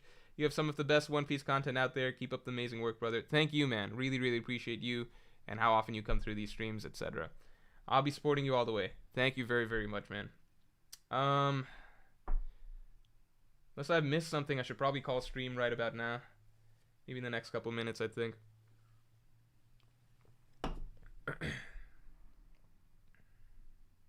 Hesitant lets me know. Morj, Hidden Island and Tekking are my favorites right now. Honorable mention, Evil. Thanks for letting me know, man. I appreciate it. The end. There's so many good ones though. Like Fujitora is bringing up the end of Sabaody when they're losing, and Kuma sending everyone, and Luffy getting emotional was one of my favorite moments. Great precursor to the next level. Yeah, I think that that's an amazing moment as well. Obviously, like One Piece has so many, it's difficult. I guess I'm trying to boil down in my head to certain individual pages or panels, and in that regard, for me, the double page spread of Luffy yelling up at the world government flag with it on fire and everything like that, saying, you know, bring it on, I'd be happy to live with that. That's, to me, that is One Piece. That's the story of One Piece right there. That is, like, think about that. That double page spread reflects that is the story of One Piece. That is One Piece. That is what we're reading, right? It comes nice, like in a nice meaty section of the story, right about like the 1/3 of the way mark, I suppose, 400 chapters in. And it just redefines the entire series. Like, this is what it's been about. Because up till then, it's just they're going to island, saving islands, etc. We get the sense of, like, you know, bigger problems and stuff, but that redefines what One Piece is. And it's a single image that you could show anybody and they could kind of get what the series is right off the bat. They could read that double page spread and they fully understand, wow, that's One Piece. They might not be wowed by it because they don't have the full context and they haven't been reading it, but it's just everything tied together. Everything I love about the series is right there. Zoro's Nothing Happened page, to me, that just captures the ideas of, like, certain ideas, loyalty, sacrifice, strength of will, etc. That is also just one of the main pillars of One Piece perfectly, right? And obviously loyalty to captain, friendship, blah, blah, blah, blah. Whitebeard's death. It's sort of, for me, that final panel of him just dead standing and the narrator's words of not a scar of retreat on his back, anything like that. It captures the personal ideas, obviously, of what Whitebeard, the type of man that he was, and just the grandiosity of One Piece and the type of larger, like I always say, One Piece has larger than life characters. You see characters that are written in a very romantic sense, that act in very grand, dramatic, sort of mythological, they're almost mythological figures, the way that you read about them, the actions that they take, the way that they speak, right? And Whitebeard's death encapsulates that for me. But then at the same time, it has added significance as just like the final panels of this great war, this final sense of tragedy, this final sense of wrongness, injustice, this man who was so great, so imposing, so noble, etc. Ultimately, even he not being able to change the world, being killed by the scum of the world, etc., unable to save his son, and the significance of all that being essentially this marks the end of a certain era and the start of a much darker period of time in the One Piece world, basically. So just the in-character significance of it, and then the grander meaning with regards to in-character significance, then the emotional dramatic weight of it coming at the end of this war and the symbolism of that, and then the grander significance of this being like, okay, this is the turning point for the entire One Piece world with, like, this man's death. So I'd say those are my 3 favorite One Piece moments. A bit Adriziak M, thanks for the 2. Cool lamp. What brand is it? I don't even know. I think I could probably answer that next stream. It's just, I'd have to go look at the box, and I think dumped all the boxes in a big pile, so I don't know. Might be able to do it next stream. If I remember. All right, guys. I think I gotta call it around here. Virgil Hawkins is asking, did I catch Thomas Davis's member message? No, I did not. I don't think I did. Do you know what it was? Off the top?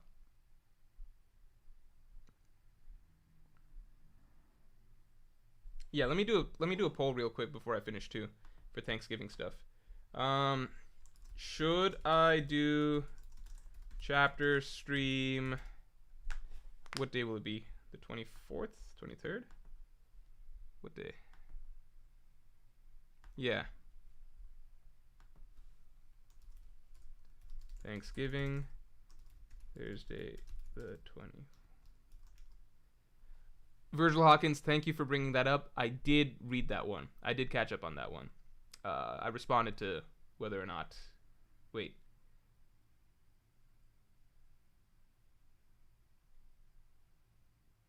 He pushes out Bonnie's disease. Yeah, no, I covered this one.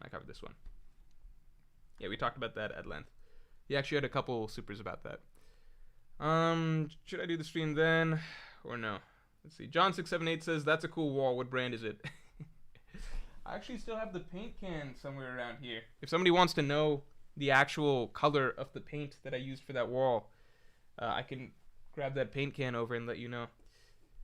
Still need to get the door frame done, though. Okay. Yes. What's the other option? I don't want to do Friday. I think I kind of gotta do it Thursday. Because Wednesday would be tight.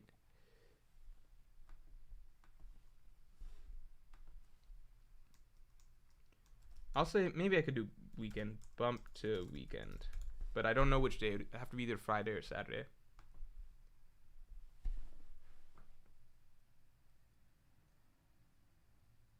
If I can't find a day to do it, I will ultimately have to do it Thursday regardless. Okay, most people are voting yes anyway, but 25% are saying bump to weekend. Yeah, I think I'll end up having to just do it Thursday regardless. If a lot of people were pushing for bump to weekend, like 60 or something, then I would try and find another day. But as it is, I think I'm gonna have to stick to Thursday. All right, it'll be fun. Got nothing better to do. All right, guys. I'm gonna have to call stream here. Thank you so much for tuning into this one, and not just for tuning into this one, but tuning into streams in general, for watching streams in general, for whether this be on VOD or tuning in live, whatever, for watching the content, for the many of you who are subscribed, who have subscribed, whether you're a member, a patron, whatever it may be, whether even if you're not subscribed, whatever, if you just like viewing, you just like watching videos once every few weeks or something like that. Yeah, it's crazy. I started the channel in 2017, went mostly doing full-time videos towards the end of 2020, and yeah, I don't know. It's kind of crazy, kind of surreal that 200,000 people decided to, subscribe, regularly get these videos in their feed. And even for the many of you who don't, you still regularly watch or whatever. So really, really, really, really, really appreciate all that. And yeah, so thanks again, not just for this stream, but for, even though this stream was a really fun stream, thanks not just for this stream, but, past 5.5 years. Yeah. Thanks, everybody. And yeah, I'll talk to you. Watch out for tomorrow's video. I think it's a good one. Might be a controversial one. And looks like we're doing a stream Thanksgiving. So